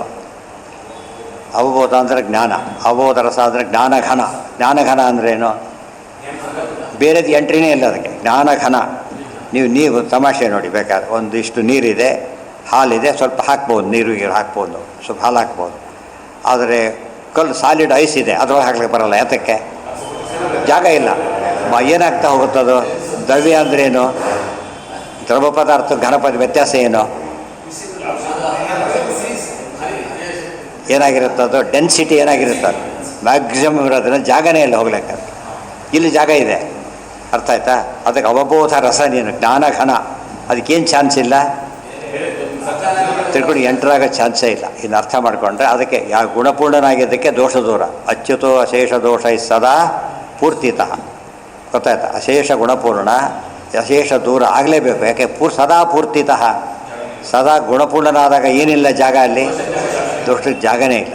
ಅದಕ್ಕೆ ಅವಬೋಧ ರಸ ಅಂತ ಹೇಳಿದರೆ ಗುಣಪೂರ್ಣ ಅಂತ. ಬರೀ ಬೋಧ ರಸ ಅಂದರೆ ಒಮ್ಮೊಮ್ಮೆ ಅಜ್ಞಾನ ಬರ್ಬೋದು, ಅಥವಾ ಲಿಮಿಟೆಡ್ ಜ್ಞಾನ ಇರ್ಬೋದು, ಹಾಗಾಗ್ಬೋದು. ಹಾಗಲ್ಲ, ರಸ ಅನ್ನೋ ಪದಕ್ಕೆ ಅರ್ಥ ಅದು ಸಾರ. ಯಸ್ಮಾತ್ ತದವಬೋಧ ರಸೇ ತ್ವಯಿ ಸಾ ನ ವಿದ್ಯತೆ. ತ್ರಿಗುಣಾತ್ಮಕಂ ಮನಃ. ಮನಸ್ಸು ಕೂಡ ತ್ರಿಗುಣಾತ್ಮಕನೇ, ಸಾತ್ವಿಕ ರಾಜಸ ತಾಮಸ ಅಂತೇಳಿ. ಯಾಕೆ ಯಾವ ಆಹಾರ ತಗೋತೇವೋ ಅದ್ರ ಎಫೆಕ್ಟ್ ಕ್ರಿಯೇಟ್ ಆಗುತ್ತೆ. ಸೂಕ್ಷ್ಮಮ್ಯಂತ ತನ್ನ ಮನಃ. ಪ್ರತಿಯೊಂದು ಆಹಾರದ ಸೂಕ್ಷ್ಮ ಭಾಗ ಮನಸ್ಸು ಕನ್ವರ್ಟ್ ಆಗಿಬಿಡುತ್ತೆ. ಅದಕ್ಕೆ ಒಳ್ಳೆ ಆಹಾರ ತಗೊಳ್ತಾರೆ, ಮನಸ್ಸು ಯಾವಾಗ ಹೇಗಿರುತ್ತೆ? ಫ್ರೆಶ್ ಆಗಿರುತ್ತೆ, ಸಾತ್ವಿಕವಾಗಿರುತ್ತೆ. ಇವತ್ತು ಸಿಕ್ಕ ಬದಲೇ ವಾತಾವರಣನೇ ಎಂಥ ಗುಣ ಇದು? ತಾಮಸ. ಅದರಲ್ಲಿ ಇದನ್ನು ತಗೊಂಡು ಹೊರಟ್ಬಿಟ್ರೆ ಏನಾಗುತ್ತೆ? ಇದು ಪೂರ್ತಿ ತಾಮಸ ಆಗಿಬಿಡುತ್ತೆ. ಸ್ವಲ್ಪ ವ್ರತ ಉಪವಾಸ ಮಾಡ್ತಿದ್ರೆ ಏನಾಗುತ್ತೆ ಅಂದರೆ ಒಂದು ಸ್ಟೇಜಲ್ಲಿ ಏನು ಮಾಡ್ಬೋದು ನಾವು ಅದನ್ನು ಕಂಟ್ರೋಲ್ ಮಾಡೋಕ್ಕೆ ಬರೋದು. ಮೊದಲೇ ಕೆಟ್ಟ ವೆಹಿಕಲ್ಲು, ದಾರಿ ಬೇರೆ ಹೋಪ್ಲೆಸ್ಸು, ಏನು ಮಾಡ್ತಾನಾಗ ಏನು ಭಾರಿ ಡೇಂಜರು. ಇನ್ನು ಪೂರ್ತಿ ಕೆಟ್ಟೋದ್ರೆ ಕಷ್ಟ ಅಂತ ಯೋಚನೆ ಮಾಡ್ತಾ ಕೊಡಬೇಕಾಗುತ್ತೆ. ಇದು ಹಾಗಲ್ಲ. ಇತ್ಯಸತ ಪಕ್ಷ ಮನುಜಾನಾಂ ಒಂದೇನು ಮನುಜಾನಾಂ ಆದಯ ದೇವಾಹ. ಅಲ್ಲಿ ಆದಾಯ ಮನುಜಾದಯ ಹೊಸ ಅರ್ಥ ಹೇಳ್ತಾರೆ. ನೋಡೋದಕ್ಕೆ ಏನು ಅನಿಸುತ್ತೆ ಮನುಜಾದಯ ಅಂದರೆ ಮನುಷ್ಯರು ಮೊದಲಾದವರು, ಹಾಗಲ್ಲ, ಬೇರೆ ಅರ್ಥ ಹೇಳ್ತಾರೆ. ಇದು ಅಂದರೆ ಪದಗಳು ನೋಡೋ ರೀತಿ ಇದೆಯಲ್ಲ, ಇದು ಆಚಾರ್ಯ ಕಾಂಟ್ರಿಬ್ಯೂಷನ್. ಬ್ರಹ್ಮಾದಯ ಅಂತ ಬರುತ್ತೆ. ಬ್ರಹ್ಮಾದಯ ಶಬ್ದಕ್ಕೆ ಬ್ರಹ್ಮ ಮೊದಲಾದ ಅರ್ಥ ಅಲ್ಲ, ಬ್ರಹ್ಮದೇವರು ಆದಿಯಾದವು ಬ್ರಹ್ಮದೇವರ ಮಕ್ಕಳು ಅಂತ ಅರ್ಥ. ಭಾಗವತ ವಾಕ್ಯ ಇದೆ, ಕರೆಕ್ಟಾಗಿ ಅರ್ಥ ಮಾಡ್ತಾರೆ. ಬ್ರಹ್ಮಾದಯ ಇದರ ಎಲ್ಲ ಸ್ಟಡಿ ಮಾಡಿ, ಸುಮ್ಮನೆ ಅದಕ್ಕಾದ್ರೂ ಉಪಯೋಗ ಸ್ಟಡಿ ಮಾಡಬೇಕು. ಇನ್ನೊಂದು ಪ್ರಸಂಗ ಬಂದು ಹೇಗೆ ಅಪ್ಲೈ ಮಾಡೋಕ್ಕೆ ಗೊತ್ತಾಗುತ್ತೆ. ಸೂತ್ರ ಇದ್ದಾಗ ಅವೆಲ್ಲ ಸೂತ್ರ ಹಗಲೆಲ್ಲ ತಿಳ್ಕೊಂಡು ಸೂತ್ರ ಅಲ್ಲ, ಒಂದ್ಸತಿ ತಿಳಿದ ಏನಾಗಬೇಕದು ಲಾ ಅಪ್ಲೈ ಮಾಡಬೇಕು. ಇತ್ಯಸತಾಂ ವದ ವಿಮೃಶಂತಿ, ಅದನ್ನೆಲ್ಲ ವಿಮರ್ಶೆ ಮಾಡ್ತಾ ಹೋಗ್ತಾರೆ. ಪರಮಾನಂದ ಮನುಜಾನಾಂ ಆದಯೋ ಅಂದರೆ ಮನುಜರಿಗೆ ಮೇಲಿರೋರು ಯಾರು? ಆದಿ ಯಾರು? ದೇವತೆಗಳು. ಅವರೆಲ್ಲ ತ್ರಿಗುಣಾತೀತರವರು. ಅಂದರೆ ಅಬ್ಸಲ್ಯೂಟ್ ಸೆನ್ಸಲ್ಲಿ ಅಲ್ಲದೆ ಹೋದರೂ ಕೂಡ ಒಂದು ಸೆನ್ಸಲ್ಲಿ ಆಗಿದ್ದಾರೆ. ಭವಾನಿ ಫಸ್ಟ್ ರ್ಯಾಂಕ್ ಬಂದು ಒಂದು ಕ್ವಾಲಿಟಿ ಇಲ್ಲದೆ ಹೋದರೂ ಕೂಡ ಪಾಸ್ ಆದವ್ರಲ್ಲಿ ಏನಿದೆ, ಒಂದು ಪಾಸಾಗಿದ್ದಾರೆ ಎಂಬ ಕ್ವಾಲಿಟಿ ಇದೆ. ಆ ಥರ ಅದರಲ್ಲೂ ಕೂಡ first class second class groups ಇದೆ. ಪೂರ್ಣ ಇರೋ ಮತ್ತು ವಾಯುದೇವರಿಗೆ ಪರಮಾನಂದ ಭವಾನೇವ ಒಬ್ಬನೇ ಪರಮಾನಂದ ಪೂರ್ಣನಾದವನು.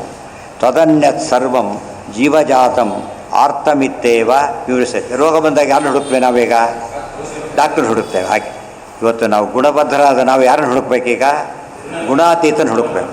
ದೇವತೆಗಳು ಒಂದು ಕಾಲಕ್ಕಾಗಿರ್ಬೋದು, ಮತ್ತು ಲಿಮಿಟೆಡ್ ಆಗ್ಬೋದು. ದೇವರು ಅಬ್ಸಲ್ಯೂಟ್ ಆಗಿರೋದು ಯಾರು ಅಂದರೆ ದೇವರೊಬ್ಬರೇ. ಅದನ್ನ ಹುಡುಕ್ಬೇಕು. ಅದೇ ಬ್ರಹ್ಮ ಜಿಜ್ಞಾಸ. ಗುಣಪೂರ್ಣ ಬ್ರಹ್ಮ ಅಂದ್ರೆ ಗುಣಪೂರ್ಣ. ನಾವು ಗುಣಪೂರ್ಣ ಅಂದರೆ ಒಬ್ಬೊಬ್ಬರ ಹತ್ರ ಒಂದು ಡಿಪಾರ್ಟ್ಮೆಂಟ್ ಇದ್ದರೆ ಅವ್ರ ಹತ್ರ ಹೋಗ್ಬೋದು. ಎಲ್ಲ ಇದ್ದವ್ರ ಹತ್ರ ಎಲ್ಲರೂ ಹೋಗ್ಬೋದು. ಅದಕ್ಕೆ ಸಮಾಯಾತ ಯೇ ಮೋಕ್ಷ ಪದೇಚ್ಛವ. ರಾಜ ಮುಂದೆಳ್ತಾರೆ. ಸತ್ವಾದಿಜಂ ದೇಹಮಥೋ ಮನಶ್ಚ. ದೇಹ ಮನಸ್ಸು ಎಲ್ಲ ಸತ್ವಾದಿಜಂ, ಸತ್ವಾದಿ ಗುಣಜನ್ಯಂ ಅಂತ ಅರ್ಥ. ಅದಕ್ಕೇನೆ ಸತ್ವಾದಿಬದ್ಧಂ ಚ ವದಂತಿ ಅಸಂತಹ. ವದಂತಿ ಇವತ್ತು ಉಪ್ಪು ಹಾಕಿಬಿಡ್ತಾನೆ, ಸಾರಿಗೋ ಹುಳಿಗೋ ಉಪ್ಪೇನಾಗುತ್ತೆ? ಕಲ್ತ್ಕೊಂಡ್ಬಿಡುತ್ತೆ, ಸೇರಿಬಿಡುತ್ತೆ. ಯಾವ ಭಾಗ ತೊಗೊಂಡ್ರೆ ಏನಾಗುತ್ತದು? ಪುಣ್ಯಕ್ಕೆ ಒಂದು ಬುದ್ಧಿ ಇದೆ. ಸ್ವಲ್ಪ ಕೆಳಭಾಗ ಹಾಕು ಮೇಲ್ಭಾಗ ಅಂತ ಯಾರು ಕೇಳೋದಿಲ್ಲ, ಎಲ್ಲ ಕಡೆ ಆಗಿರುತ್ತೆ ಅಂತ ಅರ್ಥ. ಗುಣದಿಂದ ಹುಟ್ಟಿರೋದ್ರಿಂದ ಏನು ಮಾಡುತ್ತದೋ? ದೇಹನೇ ಗುಣದಿಂದ ಹುಟ್ಟಿರೋದ್ರಿಂದ ಎಲ್ಲ ಎಂಟೈರ್ ಗುಣ ದೇಹನ ಆಕ್ರಮಿಸ್ಬಿಡುತ್ತೆ. ಎಂಟೈರ್ ದೇಹ ಅಂದ್ರೇನು? ಪ್ರತಿಯೊಂದು ಅವಯವೂ ಅಟ್ಯಾಕ್ ಮಾಡುತ್ತೆ. ಶುಗರ್ ಬಂದರೆ ಕಣ್ಣು ಹೋಗುತ್ತಾ ಹೇಳೋದಿಲ್ಲ, ಎಲ್ಲ ಕಡೆ ಅಟ್ಯಾಕ್ ಮಾಡುತ್ತೆ. ಆದ್ದರಿಂದ ಗುಣದ ಪ್ರಭಾವ ಆಗಿದೆ. ನೀನು ಅವಬೋಧ ರಸನಾದ್ದರಿಂದ ಹಾಗಾಗೋದಿಲ್ಲ. ವದಂತಿ ಅಸಂತಹ ಪರಂ ಪುಮಾಂಸಂ ನ ಸುರಾಸ್ತು ತೇ ತೈರ್ಹಿ ಜೀವಾ ಸುದೃಷ್ಟಾ ಪರಮಾರ್ಥ ರೂಪಾ. ಆದರೆ ಪರಮಾತ್ಮನನ್ನು ಮಾತ್ರ ಯಾರು ಏನು ಮಾಡಿದರೂ ಮಾಡೋಕ್ಕೆ ಬರೋದಿಲ್ಲ. ಅವನ ಅರ್ಪಣೆಯಂತೆ ಸೃಷ್ಟಿಯಾದಿ ಮಾಡೋರಿಗೂ ಅದೇನೂ ಮಾಡೋದಿಲ್ಲ. ಉಳಿದವರೆಲ್ಲ ಪರಮಾರ್ಥ ರೂಪರು, ಆರ್ತರನ್ನು ನೊಂದವರು, ಭಾರಿ ನೋವಿಗೊಳಗಾದವರು ಇವರೆಲ್ಲ. ಇತಿ ಸೂತ್ರಾಯಣ ಸ್ತುತಿ. ಸೂತ್ರಾಯಣ ಅಂತ ಒಂದು ಶ್ರುತಿ ಹೆಸರೇ ಸೂತ್ರಾಯಣ. ತ್ರೈಗುಣ್ಯ ದೇಹೇಂದ್ರಿಯ, ಅದಕ್ಕೆ ಭಗವದ್ಗೀತೆಯಲ್ಲಿ ತ್ರೈಗುಣ್ಯ ವಿಷಯ ವೇದ ನಿಸ್ತ್ರೈಗುಣ್ಯೋ ಭವಾರ್ಜುನ. ನಿರ್ದ್ವಂದ್ವ ನಿತ್ಯಸತ್ವಸ್ಥಃ ನಿರ್ಯೋಗಕ್ಷೇಮ ಆತ್ಮವಾನ್. ಇವೆಲ್ಲ ಹೆಚ್ಚೊತ್ತು ಓದಷ್ಟು ಕೂಡ ಹೊಸ ಅರ್ಥ ಆಗುತ್ತೆ. ನಾವು ಲಿಮಿಟೆಡ್ ಸೆನ್ಸಲ್ಲಿ ಓದಿದಾಗ ಅಷ್ಟಕ್ಕಷ್ಟೇ. ಹೆಚ್ಚು ಓದಿದಾಗ ಅದು ಡೆಪ್ತ್ ಏನು ಅಂತ ಅರ್ಥ ಆಗುತ್ತೆ. ಸ್ವರೂಪ ದೇಹಕ್ಕಿಲ್ಲ, ಸ್ವರೂಪ ದೇಹದ ಒಳಗಿರೋದ್ರಿಂದ ಅದು ಹೊರಬರ ಬಿಡೋದೇ ಇಲ್ಲ, ಇದನ್ನು ಬ್ಲಾಕ್ ಮಾಡಿಬಿಡುತ್ತೆ. ಏನು ತೆರೆ ಈಗ ಶರಳು ಸಿಕ್ಕೋಬ ಎಲ್ಲ ಕಡೆ ಬೇರೆ ಒದ್ದಾಡ್ತಿರ್ತೀವಲ್ಲ ಹಾಗೆ. ಅರ್ಥ ಆಯ್ತಾ? ಒಂದು ಮನೆಯೊಳಗಿದ್ದಾನೆ, ಹೊರಗೆ ಹೋಗೋಗಿಲ್ಲ, ಫ್ಯಾನ್ ಇಲ್ಲ, ಇದು ಮಾಡೋಗಿಲ್ಲ, ಕೇಳೋಗಿಲ್ಲ, ಲಾಕ್ ಆಗಿಬಿಟ್ಟಿದೆ. ಸೆರೆಮನಿ ಅಂತ ಅದಕ್ಕೆ ತಾನೇ ಕರೆಯೋದು. ಜೈಲಂದ್ರೇನು? ಫ್ರೀಯಾಗಿ ಓಡಾಡಿ ಜೈಲಾಗತ್ತದು, ಫ್ರೀಯಾಗಿ ಓಡೋದಕ್ಕೆ ಬಿಡೋದಿಲ್ಲ. ತ್ರೈಗುಣ್ಯ ದೇಹೇಂದ್ರಿಯಕಂ ಆಸುರಾಹ ಜಾನತೆ ಹರಿಂ. ಆದರೆ ದಡ್ರೇನು ಮಾಡಿಬಿಡ್ತಾರೆ ಇವರೆಲ್ಲ, ಆಸುರರೆಲ್ಲ. ದೇವರು ನಮ್ಮಂತೇನೆ ಅವಜಾನಂತಿ ಮಾಮೂಢಾಹ ಮಾನುಷೀಂ. ಅವರಿಗೂ ತಿರುಗಣ ಬದ್ಧತೆ ಇದೆ. ಯಾರೋ ಒಂದು ಲಕ್ಷ ಹಿಡಿತಿದ್ರು ಯಾವುದೋ ಇದರೊಳಗೆ, ಬೇರೆಯದ್ರೊಳಗೆ. ದೇವರು ಕೂಡ ಏನು ಮಾಡಬೇಕು ಅಂತ, ತನ್ನ ಕೆಲಸ ಮಾಡೇ ಉದ್ಧಾರ ಆಗಬೇಕು, ಹೊರತು ಬೇರೆ ಇಲ್ಲ. ಉದ್ಧಾರ ಆಗುತ್ತೆ, ನಿತ್ಯ ಮುಕ್ತ ಉದ್ಧಾರ ಆಗಬೇಕಂತ. ಅದು ಗೊತ್ತಾಗಿದ್ದು ನಮ್ಮ ಸಿದ್ಧಾಂತ. ಅದು ಏನಂದರೆ ಆ ದೇವ್ರ ಕಾನ್ಸೆಪ್ಟೇ ಅರ್ಥ ಆಗಿಲ್ಲ ಫಸ್ಟ್ ಅವ್ರಿಗೆ. ದೇವರು ಅಂತ ಹೇಳಿದ ಮೇಲೆ ದೇವರು ಉದ್ಧಾರ ಆಗ್ಬೇಕಾದ್ರೆ ನಮ್ಮನ್ನು ಉದ್ಧಾರ ಮಾಡಬೇಕು ಗೊತ್ತಾ, ಡಿಮ್ಯಾಂಡ್ ಇದೆ. ದೇವರು ಕೂಡ ಏನೋ ಅವನು ಬದ್ಧ, ಅವನು ಕರ್ಮಕ್ಕೆ ಬದ್ಧ. ಅವನು ನಮಾಂ ನಚ ಮಾಂ ಕರ್ಮಾಣಿ ಬದ್ಧಂತಿದ್ದ, ಅದೆಲ್ಲ ಅರ್ಥ ಆಗೋದಿಲ್ಲ ಅವರಿಗೆ. ಪರಮಾರ್ಥ ರೂಪಾಹ ತ್ರೈಗುಣ್ಯ ದೇಹೇಂದ್ರಿಯಕಂ ಆಸುರಾಹ ಜಾನತೆ ಹರಿಂ ತ್ರಿಗುಣಾತೀತ ವಿಶೇಷಂ. ದುರ್ಯೋಧನ ಕೊನೆವರೆಗೂ ಹಾಗೆ ತಿಳ್ಕೊಂಡ. ಏನೋ ಟ್ರಿಕ್ ಮಾಡ್ತಿದ್ದಾನೆ, ವಿಶ್ವರೂಪ ತೋರಿಸಾಗಲೂ ಕೂಡ ಏನೋ ಮಾಡ್ತಾ ಇದ್ದಾನೆ. ನಮಗಿಂತ ಬುದ್ಧಿವಂತ ಇಷ್ಟು ತಿಳ್ಕೊತಿದ್ದೆ ಹೊರತು ದೇವರು ಅಂತ ತಿಳ್ಕೊ, ದೇವ್ರ ಕಾನ್ಸೆಪ್ಟೇ ಇಲ್ಲ ಅವನಿಗೆ. ಸುದೃಷ್ಟ ವದಂತಿ ಅಸಂತಹ ತ್ರಿಗುಣಾತೀತ ವಿಶೇಷಂ ಅತಃ ಪೂರ್ಣ ಸುಖಂ ಸುರ. ದೇವತೆಗಳು ಹಾಗಲ್ಲ, ಸರಿ ತಿಳ್ಕೊತಾರಲ್ಲ, ಸುಖವಾಗಿರ್ತಾರೆ. ಏನೋ ಹಾಂ ಹಾಂ ಯಾರಿಗೆ? ಅದಕ್ಕೇನು ಫಲ ಇರುತ್ತೆ? ಇನ್ನು ಸ್ವಲ್ಪ ಜಾಸ್ತಿ ಬೈತಾ ಅಷ್ಟೇ, ಮತ್ತು ನೋಡ್ಬೇಕು ಕೊನೆ ಬೈತು, ನಿನ್ನಿಂದ ಎಲ್ಲ ಹಾಳಾಗ್ತದೆ ಬೈದ್ಬಿಟ್ಟು. ಜಾನಂತಿ ಗುಣಬದ್ಧತ್ವ ಜೀವಾನಾಂ. ಇದೆಲ್ಲ ಅರ್ಥ ಆಗ್ಬೇಕಾದ್ರೆ ಬಂತಲ್ಲ, ಅವಜಾನಂತಿ ಮೂಢ ಮಾನುಷ. ಆ ಶ್ಲೋಕ ಅರ್ಥ ಎಲ್ಲ ಡೆಪ್ತ್ ನೋಡ್ಬೇಕಾದ್ರೆ ಇದಿಷ್ಟು ಅದಕ್ಕೆ ತಾತ್ಪರ್ಯ. ಅದಕ್ಕೇನೆ ಜಾನಂತಿ ಗುಣಬದ್ಧತ್ವಾತ್ ಜೀವಾನ್ ಅರ್ಥಾಂಶ ಕೃಷ್ಣಶಃ ಅನಾರ್ಥಸ್ಯ ಪ್ರಸಾದೇನ ತೇಷಾಂ ಆರ್ತಿ ವಿನಾಶನ. ಅದು ಯೋಗ್ಯರ ಸುರಾಹ ಹಾಗಲ್ಲ. ಮೊದಲನೇದಾಗಿ ಆಸುರಾಹ, ಸುರಾಹ ಶುರುವಾಯಿತು. ಅವರ ತಿಳ್ಕೊಳೋದಿಲ್ಲ. ಅದಕ್ಕೇನಾಗುತ್ತೆ ಅಂದರೆ ಇವರು ಅನುಗ್ರಹಕ್ಕೆ ಒಳಗಾಗಿಬಿಟ್ಟು ಮುಂದೆ ಅವರೇನಾಗ್ತಾರೆ, ತೇಷಾಂ ಆರ್ತಿ ವಿನಾಶನಂ. ಅವರ ಆರ್ತಿ ದುಃಖ ಎಲ್ಲ ಪರಿಹಾರ ಆಗಿಬಿಡುತ್ತೆ. ಅವನಿಗೆ ಡಾಕ್ಟ್ರ್ ಹತ್ರ ಹೋಗೋದಿಲ್ಲ, ನನಗೆ ಗೊತ್ತು ಫೈನಲ್ ಎಂದು ರೋಗವಾಸಿ ಆಗೋ ಚಾನ್ಸ್ ಇಲ್ಲಿದೆ ಅವನಿಗೆ. ನಾನೇ ಎಲ್ಲ ತಿಳಿದವನು, ರೋಗಿ ಒದ್ದಾಡ್ತಿದ್ದೆ, ಎಲ್ಲ ತಿಳಿದವನು ಹೇಗಾಗ್ತಾನೆ ಅವನು? ಇತಿ ಚೈತನ್ಯ ವಿವೇಕೆ ನಹಿ. ಆಯುರ್ವೇದದಲ್ಲಿ ಎಲ್ಲ ದೋಷಕ್ಕೂ 3 ಕಾರಣ: ವಾತ ಪಿತ್ತ ಕಫ. ನಮ್ಮಲ್ಲಿ ಸತ್ವಗುಣ ರಜೋಗುಣ ತಮೋಗುಣ. ಇವು ಎಲ್ಲರೂ ಅನುಭವಕ್ಕೆ ಬಂದಿರೋ ಸಂಗತಿಗಳು. ಯಾವುದ್ರಲ್ಲಿ ನಮ್ಗೆ ಏನು ಆರೋಗ್ಯ ಯಾವಾಗ ಸರಿ ಹೋಗುತ್ತೆ? ಸತ್ವಗುಣದ ಆಹಾರ ತೊಗೊಂಡ ತಕ್ಷಣ ಆರೋಗ್ಯ ಇಂಪ್ರೂವ್ಮೆಂಟ್ ಶುರುವಾಗ್ಬಿಡುತ್ತೆ. ತಮೋಗುಣದ ತಕ್ಷಣ ಆರೋಗ್ಯ ಕೆಡಕ್ಕೆ ಶುರುವಾಗುತ್ತೆ. ಅದು ಅರ್ಥ ಮಾಡ್ಕೊಳ್ಳಿ. ತಿಂದ ಆಹಾರ ಯಾವುದು? ಅದಕ್ಕೆ ಡಾಕ್ಟ್ರ್ ಫಸ್ಟ್ ಕೇಳೋದು ಏನು ತಿಂದಿ ಅಂತಲೇ ಕೇಳೋದು. ತಾವೇನೋ ತಿಂದಿರ್ತಾರೆ, ಅದು ಇವ್ರದ್ದು ಕೇಳ್ತಾರೆ ಏನು ತಿಂದಿ ಅಂತ ಕೇಳ್ತಾರೆ. ಅದೇ ತಿಂದ ಆಹಾರ 3 ಭಾಗ ಆಗುತ್ತೆ. ಸೂಕ್ಷ್ಮ ಭಾಗ ಯಾವುದಕ್ಕೆ ಹೋಗುತ್ತೆ? ಮನಸ್ಸಿಗೆ. ಅತಿ ಸ್ಥೂಲ ಭಾಗ ವಿಸರ್ಜನೆ ಮಾಡಿಬಿಡ್ತಾರೆ. ಮಧ್ಯದ ಭಾಗ ದೇಹಕ್ಕೆ ಹೋಗುತ್ತೆ. ಆದ್ದರಿಂದ ಕ್ವಾಲಿಟಿ, ದೇಹದ ಕ್ವಾಲಿಟಿನೂ ಚೇಂಜ್ ಆಗಿಬಿಡುತ್ತೆ. ಅನಾರ್ಥ ಎಲ್ಲಿದೆ? ಅನಾರ್ಥ ಯಾರು? ಪರಮಾತ್ಮ.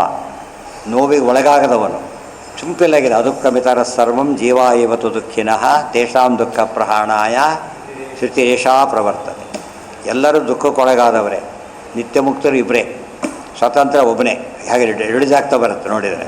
ಆಮೇಲೆ ಬ್ರಹ್ಮಾದಿಗಳಿದ್ದರೆ ನಂಬರ್ 1 ಬ್ರಹ್ಮವಾಯುಗಳು. ಇದೆಲ್ಲ ಯೋಚನೆ ಮಾಡಿದರೆ ತಾರತಮ್ಯದ ಎಫೆಕ್ಟ್ ಗೊತ್ತಾಗುತ್ತೆ. ಏನು ಸುಮ್ಮನೆ ಕೂಗಿಬಿಟ್ರೆ ಏನು ಗೊತ್ತಾಗೋದಿಲ್ಲ. ಅದು ತಾರತಮ್ಯ ಜ್ಞಾನ. ಅಪ್ಲೈ ಮಾಡ್ಕೋಬೇಕದು. ನಹಿ ಇವನಿಗಿರಲಿಲ್ಲ ತಾರತಮ್ಯ ಜ್ಞಾನ. ಯಾರಿಗೆ? ಹಿರಣ್ಯಕಶಿಪು. ಬ್ರಹ್ಮದೇವರ ಹೈಯೆಸ್ಟ್ ಅಂತ ತಿಳ್ಕೊಂಡ.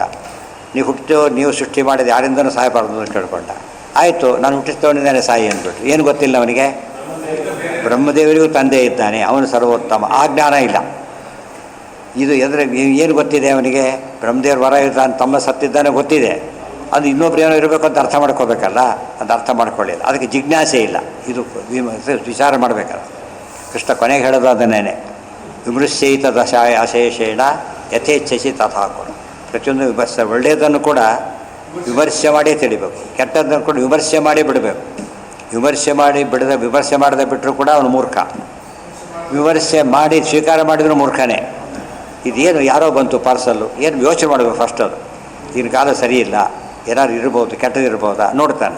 ಯಾರಿಂದ ಬಂದಿದೆ, ಇನ್ನೊಂದು ಪರ್ಸನ್, ಪ್ರಾಬ್ಲಮ್ ಇಲ್ಲ. ಆ ಥರ ಯೋಚನೆ ಮಾಡಿರ್ತಾರಲ್ಲ, ಪ್ರತಿಯೊಂದು ತಿಳ್ಕೊಬೇಕು. ಡಸ್ಟ್ಬಿನ್ಗೆ ಹಾಕ್ಬೇಕಾದ್ರೆ ಕೂಡ ಫಸ್ಟ್ ಏನು ಮಾಡ್ತಾರೆ, ನೋಡ್ತಾರೆ ಫಸ್ಟ್ ಅದನ್ನು, ಯಾಕೆ ಯೂಸ್ಫುಲ್ ಆರ್ ನಾಟ್ ಅಂತ. ಸುಮ್ಮನೆ ಡಸ್ಟ್ಬಿನ್ಗೆ ಹಾಕೋದಾದರೆ ಎಲ್ಲ ಹಾಕಿಬಿಡ್ಬೇಕಾಗುತ್ತೆ ಅಷ್ಟೇ. ಯೂಸ್ಲೆಸ್ ಅಂತ ಗೊತ್ತಾದರೆ ಮಾತ್ರ, ಡೌಟ್ ಬಂದರೆ ಬೇರೆ ಇಡ್ತಾರೆ. ಯೂಸ್ಲೆಸ್ ಅಂತ ಗೊತ್ತಾದರೆ ಹಾಕಿಬಿಡ್ತಾರೆ, ಇಲ್ಲ ಹೋದರೆ ಬೀಳ್ಬೋದು, ಅಯ್ಯೋ ಹಾಕಿಬಿಡ್ತೀವಿ, ಇಟ್ಕೊಂಡ್ಬಿಡ್ತಾರೆ, ಒಳಗೆ ಇಟ್ಕೊಂಡ್ಬಿಡ್ತಾರೆ. ನಹಿ ವಿಕೃತಂ ಅನಾರ್ಥಸ್ಯ ಪ್ರಸಾದೇನ ತೇಷಾಂ ಆರ್ತಿ ವಿನಾಶನಂ. ಅದೇ ಹೇಳಬೇಕಾದ್ರೆ ಚತುರ್ವಿಧ ಭಜಂತೆ ಮಾಂ ಜನ ಸುಕೃತೇನೋರ್ಜುನ ಆರ್ತೋ ಜಿಜ್ಞಾಸುರಾರ್ಥಾರ್ಥಿ ಜ್ಞಾನೀಚ ಭರತರ್ಷಭ. ಇವೆಲ್ಲ ಭಗವದ್ಗೀತೆ ಎಷ್ಟು ಸಪೋರ್ಟ್ ಮಾಡುತ್ತೆ ನೋಡಿ. ಶ್ರುತಿ ಗೀತಾ ಅದು ಭಗವದ್ಗೀತಾ, ಗೊತ್ತಾಯ್ತಾ? ಶ್ರುತಿ ಹೇಳಿದ ಗೀತಾ, ಶ್ರುತಿ ಸಾರ ವೇದ ಭಗವದ್ಗೀತೆ ಆದ್ದರಿಂದ ಟ್ಯಾಲಿ ಆಗಲೇಬೇಕು. ಹಾಂ, ನಹಿ ವಿಕೃತಂ ತ್ಯಜಂತಿ ಕನಕಸ್ಯ ತದಾತ್ಮತಯ ಸುಕೃತಂ ಅನುಪ್ರವಿಷ್ಟ ಇದಮಾತ್ಮತಯ ರಸಿತಂ ತವ ಯೇ ಪರಿಚರಂತಿ ಅಖಿಲತತ್ವನಿಕೇತತಯ ನನುತೆ ಪದಾಕ್ರಮಂತಿ ಅವಿಗಣಯ್ಯ ಶಿರೋ ನಿರುತೆ. ನಹಿ ವಿಕೃತಂ ತ್ಯಜಂತಿ ಕನಕಸ್ಯ ತದಾತ್ಮತಯ ಸುಕೃತಂ ಅನುಪ್ರವಿಷ್ಟ ಇದಂ ಆತ್ಮತಯ ರಸಿತಂ. ಚಿನ್ನದಿಂದ ಮಾಡಿದ್ದನ್ನು ಯಾರು ಬಿಡ್ತಾರಾ? ಯಾಕೆ? ಬೆಲೆ ಇದೆ ಅಂತ ಗೊತ್ತಿದೆ ಅವನಿಗೆ. ಚಿನ್ನ ಬಿಡೋದಿಲ್ಲ, ಅಲ್ಲ, ಚಿನ್ನದಿಂದ ಮಾಡಿದ ಪದಾರ್ಥ ಕೂಡ ಬಿಡೋದಿಲ್ಲ. ಅದೇ ರೀತಿಯೇ ತವ ಯೇ ಪರಿಚರಂತಿ ಅಖಿಲ ತತ್ವ ನಿಕೇತತಯ. ನಿನ್ನನ್ನು ಹೇಗೆ ಸ್ಮರಣೆ ಮಾಡಬೇಕು ಅಂತ, ಅಖಿಲ ತತ್ವ ನಿಕೇತ, ಎಷ್ಟು ಚೆನ್ನಾಗಿದೆ ಬರ. ಅಖಿಲ ತತ್ವ ನಿಕೇತ, ಎಲ್ಲ ತತ್ವಗಳ ನೆಲೆ ನೀನು, ಸರ್ವೋತ್ತಮ, ಗೊತ್ತಾಯ್ತಾ? ಅಂಥದ್ದು ಯಾರು ಆ ರೀತಿ ಸ್ಮರಣೆ ಮಾಡಬೇಕು. ನನುತೆ ಪದಾಕ್ರಮಂತಿ ಅವಿಗಣಯ್ಯ ಶಿರೋ ಗುಂಡಗಳು ಅರೆಸ್ಟ್ ಆದಾಗಲೂ ಕೂಡ ಬಿಡಿಸ್ಕೊಂಡು ಮಾಡಲಿಕ್ಕೆ ಏನು ಮಾಡ್ತಾರೆ ಗೊತ್ತಾ? ಅರೆಸ್ಟ್ ಮಾಡಿದವ್ರು ನೋಡ್ತಾರೆ, ಅವ್ರಿಗಿಂತ ಮೇಲವ್ರನ್ನ ಕಾಂಟ್ಯಾಕ್ಟ್ ಮಾಡ್ತಾರೆ. ಯಾತಕ್ಕೆ? ಕುಡಿದವ್ರಿಗೆ ಪವರ್ ಇರೋದಿಲ್ಲ. ಮೇಲವ್ರಿಗೆ ಕಾಂಟ್ಯಾಕ್ಟ್ ಮಾಡಿದ ತಕ್ಷಣ ಏನಾಗುತ್ತೆ, ಅವರು ಏನಂತ ಬಿಟ್ಬಿಡ್ತಾನೆ ಅಷ್ಟೇ. ಕೆಳದವ್ರು ಮಾಡೋ ಅದು ಅವ್ರಿಗೂ ತಾರತಮ್ಯ ಜ್ಞಾನ ಇದೆ. ಅಂದರೆ ಯಾರು ಬಂದರಿಂದ ಬಿಡುಗಡೆ ಆಗಬೇಕಾದ್ರೆ ಯಾರಿಂದ ಸಾಧ್ಯ ಅದು ಬಿಡಿಸ್ಬೇಕಾದ್ರೆ, ಅವರಿಗಿಂತ ಮೇಲಾಗಿರ್ಬೇಕು, ಅವ್ರಿಗೆ ಕಡಿಮೆ ಇರಲಿಕ್ಕೆ ಸಾಧ್ಯ ಇಲ್ಲ. ಇದ್ರೆ ಕೆಲಸ ಆಗೋದಿಲ್ಲ. ಅದನ್ನು ಯೋಚನೆ, ಸರ್ವೋತ್ತಮ ಯಾರೋ ಪರಮಾತ್ಮ. ಸೊ ಯಾವುದಕ್ಕೂ ಮತ್ತೆ ಹುಡುಕಬೇಕಾಗಿಲ್ಲ. ಮತ್ತು ಆಚಾರ್ಯರೇ ಪೂರ್ಣ ಪ್ರಜ್ಞರಾಗಿ ಪ್ರತಿಯೊಂದು ಗೊತ್ತಿರೋರು ಅಂದಮೇಲೆ ಪರಮಾತ್ಮ ಸರ್ವಜ್ಞ ಅಂತ ಹೇಳಿದಾಗ ದೇವ್ರಿಗೆ ಗೊತ್ತಿಲ್ಲದ್ದೇ ಇಲ್ಲ, ಆಗಲಾರ ಕೆಲವು ಗೊತ್ತಿರುತ್ತೆ, ಬಟ್ ಐ ಕಾಂಟ್ ಹೆಲ್ಪ್ ಅಂತ. ಗೊತ್ತಿದೆ, ಬಿದರ ಹೇಳಿದ್ದಾರೆ, ಗೊತ್ತಿದೆ, ಮಾಡೋಕ್ಕೆ ಬರೋದಿಲ್ಲ ಅಂತ. ದೇವರಾಗಲ್ಲ, ಸರ್ವಜ್ಞ ಸರ್ವಶಕ್ತ, ಸರ್ವಜ್ಞ ಸರ್ವಶಕ್ತ. ಇನ್ನೇನು ಬೇಕು ಮತ್ತೆ? ಸರ್ವತ್ರ ವ್ಯಾಪ್ತ, ಮಾಡ್ತಾನೆ ಔಟ್ ಆಫ್ ಸ್ಟೇಷನ್ ಅವ್ನು ಬರೋದೇ ಅಷ್ಟೊತ್ತಿ ಕೆಲಸ ಏನೋ ಆಗೋಗ್ಬಿಟ್ರೆ. ಸರ್ವತ್ರ ವ್ಯಾಪ್ತ, ಈ ಮೂರು ತಿಳ್ಕೊಂಡ್ಬಿಟ್ರೆ ಏನಾಗುತ್ತೆ ದೇವ್ರ ಮೇಲೆ ನಮಗಾಗ ಯಾವಾಗಲೂ ಯಾಕೆ ಸ್ಮರಣೆ ಮಾಡಬೇಕು ಗೊತ್ತಾಗುತ್ತೆ. ಅದು ನಮ್ಮಲ್ಲಿ ಏನಾಗಿದೆ, ಪದಗಳು ಗೊತ್ತಿಲ್ಲ ಅಂತಲ್ಲ, ಪದಗಳಿಂದ ನಾನು ಮುಂದಕ್ಕೆ ಹೋಗಿಲ್ಲ, ಯಾವುದಕ್ಕೆ ಹೋಗಿಲ್ಲ, ಕಾನ್ಸೆಪ್ಟ್ಗೆ ಹೋಗಲಿಲ್ಲ, ಅದು ಶಬ್ದ ಆಗಿಬಿಡ್ತಾ ಹೊರತು ಏನು ಉಪಯೋಗ ಬರಲಿಲ್ಲ. ಅದು ಬಂದುಬಿಟ್ರೆ ಆಗ ಅದನ್ನೇ ಅನುಭವದೊಳಗೆ ಏನು ಮಾಡಿ ಎಕ್ಸ್ಪೀರಿಯೆನ್ಸ್ ಮಾಡಿ ನೋಡ್ಕೊಳ್ಳಿ, ಗೊತ್ತಾಗುತ್ತೆ ಅಂತ ಹೇಳಿ. ಯಥಾ ಕನಕಸ್ಯ ವಿವಿಧ ಕೃತಂ ಕುಂಡಲಾದಿಕಂ ಕನಕಂ ವಿನ ಪರಿತ್ಯಕ್ತುಂ ನ ಶಕ್ಯತೆ. ಕನಕದ ವಿಕಾರವಾದ ಕುಂಡಲ ಮೊದಲಾದವುಗಳನ್ನು ಮಂಡಲ ತೆಗಿಲಿಕ್ಕೆ ಹೇಗೆ ಸಾಧ್ಯ ಇಲ್ಲ, ಬಿಡ್ಲಿಕ್ಕೆ ಸಾಧ್ಯ ಇಲ್ವೋ ಹಾಗೆ ತಥಾ ಸ್ವಕೃತಂ ಜಗದನು ಪ್ರವಿಷ್ಟ ಭಗವಾನ್ ಮೂಲರೂಪಂ ವಿನ ಪರಿತ್ಯಕ್ತುಂ ನ ಶಕ್ಯ. ಅದು ದೇವರನ್ನು ಯಾವ ಕಾಲಕ್ಕೂ ನಾವೇನು ಮಾಡೋಕ್ಕೆ ಸಾಧ್ಯ ಇಲ್ಲ, ಬರೀಲಿಕ್ಕೆ ಸಾಧ್ಯ ಇಲ್ಲ. ಕನಕ ಅರೆ ಸುವರ್ಣ ವರ್ಣೋ ಹೇಮಾಂಗ, ಇವೆಲ್ಲ ಈ ಸಿಮ್ಮಲ್ಲಿ ಹೊಸ ಅರ್ಥ ಕೊಡುತ್ತೆ, ಬರೀ ಪದಗಳಾಗೋದಿಲ್ಲ, ಆಗ ಹೊಸ ಅರ್ಥ ಕೊಡುತ್ತೆ. ಪರಮಾತ್ಮನ ವಿಕಾರಗಳು ಅಂದರೆ ಈ ವಿಕಾರಗಳಲ್ಲ, ಅದು ಉಪಾದಾನ ಕಾರಣ, ಇದು ನಿಮಿತ್ತ ಕಾರಣ, ಇಷ್ಟೇ ಡಿಫರೆನ್ಸ್. ತಥಾ ಸ್ವಕೃತಂ ಜಗದನುಪ್ರವಿಷ್ಟೋ ಭಗವಾನ್ ಮೂಲರೂಪಂ ವಿನ ಪರಿತ್ಯಕ್ತುಂ ನ ಶಕ್ಯ. ಆತ್ಮತಯ ಏಕರೂಪತ್ವ, ಪರಮಾತ್ಮ ಮೂಲರೂಪ ಅವತಾರ ರೂಪಗಳಿವೆ, ಏನಿಲ್ಲ, ಭೇದ ಇಲ್ಲ. ರಸಿತಂ ಆತ್ಮನಾ ಪ್ರಕಾಶಿತಂ ಜಗತ್ ಪ್ರವಿಷ್ಟ ತಸ್ಮಾತ್ ಸರ್ವಗತೋ ವಿಷ್ಣುರಿತಿ ಜ್ಞಾತವ್ಯ ಇತ್ಯರ್ಥ. ತಾನೇ ಸೃಷ್ಟಿ ಮಾಡಿದ ಜಗತ್ತೊಳಗೆ ತಾನೇ ಪ್ರವೇಶ ಮಾಡಿದ್ದಾನೆ, ಇದೇ ತತ್ಸೃಷ್ಟ ತದೇವಾನುಪ್ರವೇಶತ್. ಮನೆ ಕಟ್ಟಿ ಗೃಹಪ್ರವೇಶ ಮಾಡೋ ಅಭ್ಯಾಸ ದೇವರೇ ಹಾಕ್ಕೊಟ್ರು. ಫಸ್ಟ್ ಏನು ಮಾಡ್ದ, ಬ್ರಹ್ಮಾಂಡ ಸೃಷ್ಟಿ ಮಾಡಿದ, ಒಳಗೆ ಸೇರಿಕೊಂಡ. ಅದೇನು ತೋರಿಸುತ್ತಿದ್ದು, ತಾನು ಗೃಹಪ್ರವೇಶ ಕಾನ್ಸೆಪ್ಟ್ ಇದೆ ಅದರೊಳಗೆ, ಅದಕ್ಕೆ ಆತ ಸೇರಿಕೊಂಡಾದ ಅದ್ರ ಮುಂದೆ ಮಾಡಿಕೊಂಡೆ ನಾವು ಸೇರ್ಕೋಬೇಕು ಹೊರತು ದೇವರ ಸಮೇತನೇ ಪ್ರವೇಶ ಮಾಡಬೇಕು. ಇತ್ಯರ್ಥ. ಇತ್ತಂತೆ ಇತ್ತಂ ಯೇ ಜ್ಞಾತ್ವಾ ಪರಿಚರಂತಿ ತವ ಸ್ವರೂಪಂ ತೇ ಋತಾತ್ಮಕ ಬ್ರಹ್ಮಾದಿ ಪ್ರಾಪ್ತಿ ವಿರುದ್ಧತ್ವಾತ್ ನಿರುತ್ಯಾಖ್ಯ ಸಂಸಾರಸ್ಯ ಶಿರಃ ಸ್ಫುಟಂ ಪದಾಕ್ರಮಂತಿ. ಈ ರೀತಿ ತಿಳ್ಕೊಂಡ್ಬಿಟ್ರೆ ಏನಾಗ್ತಾರೆ ಗೊತ್ತಾ, ನಿರುತೆಹೇ ಶಿರಃ, ಅವರು ಪದ ಆಕ್ರಮಂತಿ.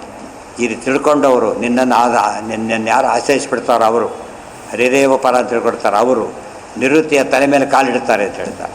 ನಿವೃತ್ತಿಯ ತಲೆ ಮೇಲೆ ಕಾಲಿಡ್ತಾರೆ, ನಮಗೆ ಸ್ವಲ್ಪ ಭಯ ಆಗುತ್ತೆ. ನಿವೃತ್ತಿ ಯಾರು? ದಿಕ್ಪಾಲಕ ಆತ. ನಿವೃತ್ತಿ ದಿಕ್ಪಾಲಕ, ಒಳ್ಳೆ ದೇವತೆ ಆತ. ಅದು ಘಟೋತ್ಕಚ ನಿವೃತ್ತಿ ಅವತಾರನೇ. ಆತ ಮೇಲೆ ಕಾಲಿಡೋದು ಅಂದರೆ ಏನರ್ಥ? ನಮ್ಮಿಲ್ಲಕ್ಕೆ ಸಾಧ್ಯ ಇದೆ, ಯೋಚನೆ ಮಾಡ್ಲಿಕ್ಕಾದ್ರೂ ಸಾಧ್ಯ ಇದೆಯಾ? ಪೂಜ್ಯ. ಈ ನಿವೃತ್ತಿ ಶಬ್ದಕ್ಕೆ ಅದರ್ಥ ಅಲ್ಲ ಅಂತೇಳಿ. ನಿವೃತ್ತಿ ಅಂದರೆ ಏನು ಅಂದರೆ ಸಂಸಾರಕ್ಕೆ ನಿವೃತ್ತಿ ಅಂತ ಕರೀತಾರೆ, ಅದನ್ನ ಮೆಟ್ಟಿ ನಿಲ್ತಾರೆ ಅಂತ. ಯಾಕೆ ನಿವೃತ್ತಿ ಅಂತ ಕರೀತಾರೆ ಅಂದರೆ ಹೇಳ್ತಾರೆ, ಋತಾತ್ಮಕ ಬ್ರಹ್ಮಪ್ರಾಪ್ತಿ ವಿರುದ್ಧತ್ವಾತ್ ನಿವೃತ್ತ. ಋತ ಅಂದರೆ ಪರಮಾತ್ಮ, ಅದಕ್ಕೆ ನಿವೃತ್ತ ಅಂದ್ರೇನು? ಪರಮಾತ್ಮನಿಗೆ ಅಪೋಸಿಟ್ಟು ಅಂದರೆ ಸಂಸಾರ. ಅದರಲ್ಲಿ ಬೆಳೆದವರಲ್ಲ ನಿವೃತ್ತಿಗಳು. ಅದ್ರ ಮೇಲೆ ಬಿಡ್ತಾರೆ. ಸಂಸಾರ ಹೆದರಿಕೆ ಅವ್ರಿಗೆ ಇರೋದಿಲ್ಲ. ಗೊತ್ತಾಯ್ತಾ? ಯಾರು ಹೊಳಿಸ್ಕೊಂಬಂದು ಕಣ್ಣಿದೆ, ಏನು ಮಾಡೋಕ್ಕೆ ಬರಲ್ಲ ಅಂತ ಹೇಳ್ತಾರಲ್ಲ, ಆ ರೀತಿಯಲ್ಲಿ ಧೈರ್ಯ ಬರುತ್ತೆ ಅವ್ರಿಗೆ. ಶಸ್ತ್ರದಿಂದ ಧೈರ್ಯ ಫಿಸಿಕಲಿ, ಶಾಸ್ತ್ರದಿಂದ ಧೈರ್ಯ ಅಲ್ಲ, ಸ್ಪಿರಿಚುವಲ್ ಧೈರ್ಯ ಬರುತ್ತೆ. ಅದಕ್ಕೆ ಅದನ್ನು ಕೇಳುತ್ತೆ. ಪ್ರಹ್ಲಾದ ಧೈರ್ಯ ಯಾವುದು? ಇವನಿಗಿದ್ದೆಲ್ಲ ಮೆಟೀರಿಯಲ್ಲು, ಹಿರಣ್ಯಕಶಿಪುನ ಪ್ರೊಟೆಕ್ಷನ್ ಎಲ್ಲ ಮೆಟೀರಿಯಲ್ ಥಿಂಗ್ಸು, ಆತಂದೆಲ್ಲ ಸ್ಪಿರಿಚುವಲ್ ಥಿಂಗ್. ಅದಕ್ಕೇನು ಮಾಡ್ದ? ಕೇರೇ ಮಾಡ್ತಿದ್ದಿಲ್ಲ. ಹೋಗಿ ನನ್ನ ಏನು ಮಾಡೋಕ್ಕಾಗಲ್ಲ. ಇವನ ಹತ್ರ ₹1 ಕಾಯಿನ್ಸ್ ಸೇರ್ಕೊಂಡ್ಬಿಟ್ಟಿದೆ ಮನೆ ತುಂಬ. ಆದರೆ ಒಂದು ಡಿ ಇದೆ ಅಷ್ಟೇ ಅವ್ರ ಹತ್ರ. ಏನದು? ಕಾಲು ಎಷ್ಟು ಬೇಕಾದ್ರೂ ಬರ್ಕೋಬೋದು. ಈಗ ಪರಮಾತ್ಮನ ಭಕ್ತ ಆತ, ಆದರೆ ಯೋಚನೆ ಇಲ್ಲ. ₹100 ₹1 ಕಾಯಿನ್ ಎಣಿಸ್ಕೊಂಡು ಕೊಡೋದೆಲ್ಲಿ, ಅದಿಟ್ಕೊಂಡು ಸುಖವಾಗಿರೋದೆಲ್ಲಿ? ಪ್ರಹ್ಲಾದ ಅದಕ್ಕೆ ಅದು ಮತ್ತೆ ಇನ್ನೊಬ್ರು ಕಿತ್ಕೊಳ್ಳೋಕೆ ಬರೋಲ್ಲ, ಕಿತ್ಕೊಂಡು ಉಪಯೋಗ ಇಲ್ಲ ಅವರಿಗೆ. ಅವ್ರ ಉಪಾಸನೆ ಅವರಿಗೆ, ಇನ್ನೊಬ್ರಿಗೆ ಫಲ ಕೊಡೋದಿಲ್ಲ. ಅದು ಅನುಗ್ರಹ ಮಾಡಬೇಕಷ್ಟೇ ಅವ್ರು ಕೊಡಬೇಕಾದ್ರೆ. ಅಲ್ಲಿಗೆ ನಾಳೆ ಮುಂದಿನ ಭಾಗ ತುಂಬ ವಿವರಣೆ ಕೊಡ್ತಾರೆ. ಇದು ಸರಿಯಾಗಿ ಕೇಳ್ತಾ ಹೋದರೆ ಶ್ರೀಗೀತ ಭಗವದ್ಗೀತೆಗೆ ಭಾಳ ಉಪಯೋಗ ಆಗುತ್ತೆ. ತುಂಬ ಕಡೆಗೆ ಅಖಿಲ ತತ್ವಗಳ ನಿಕೇತ, ನೀನು ಅಖಿಲ ತತ್ವ ನಿಕೇತ. ಉಳಿದವರೆಲ್ಲ ಎಂಥವರು? ಅವಲಂಬಿತರಾದವರು. ಆದ್ದರಿಂದ ನಮಗೆ ರೆಮಿಡಿ ಎಲ್ಲಿ ಸಿಗುತ್ತೆ? ದಿನಲ್ಲಿ ಸಿಗುತ್ತೆ. ಒಬ್ಬೊಬ್ಬ ಮಿನಿಸ್ಟರ್ ಹತ್ರ ಅವ್ರ ಡಿಪಾರ್ಟ್ಮೆಂಟ್ ಕೆಲಸ ಮಾಡಿ, ಚೀಫ್ ಮಿನಿಸ್ಟರ್ ಹತ್ರ ಹೋದರೆ ಅದಕ್ಕೆ ಅಲ್ಲೇ ಮಾಡ್ತಾರೆ. ಅವ್ರ ಡಿಪಾರ್ಟ್ಮೆಂಟ್ ಕೊಟ್ಟಾದ್ರೆ ಅವನು ಏನು ಮಾಡ್ಕೊಳ್ಳಿ ಕೊಟ್ಟಿಲ್ಲ. ಇವನು ಅಪ್ರೂವಲ್ ಬೇಕೇ ಬೇಕು. ಮತ್ತೆ ಏನೇ ತೀರ್ಮಾನ ತೊಗೊಂಡ್ರು ಕೂಡ ಏನಿರಬೇಕು? Pending approval by the chief. ಇಲ್ದವ್ರು ಮಾಡೋಕ್ಕಾಗೋದೆ.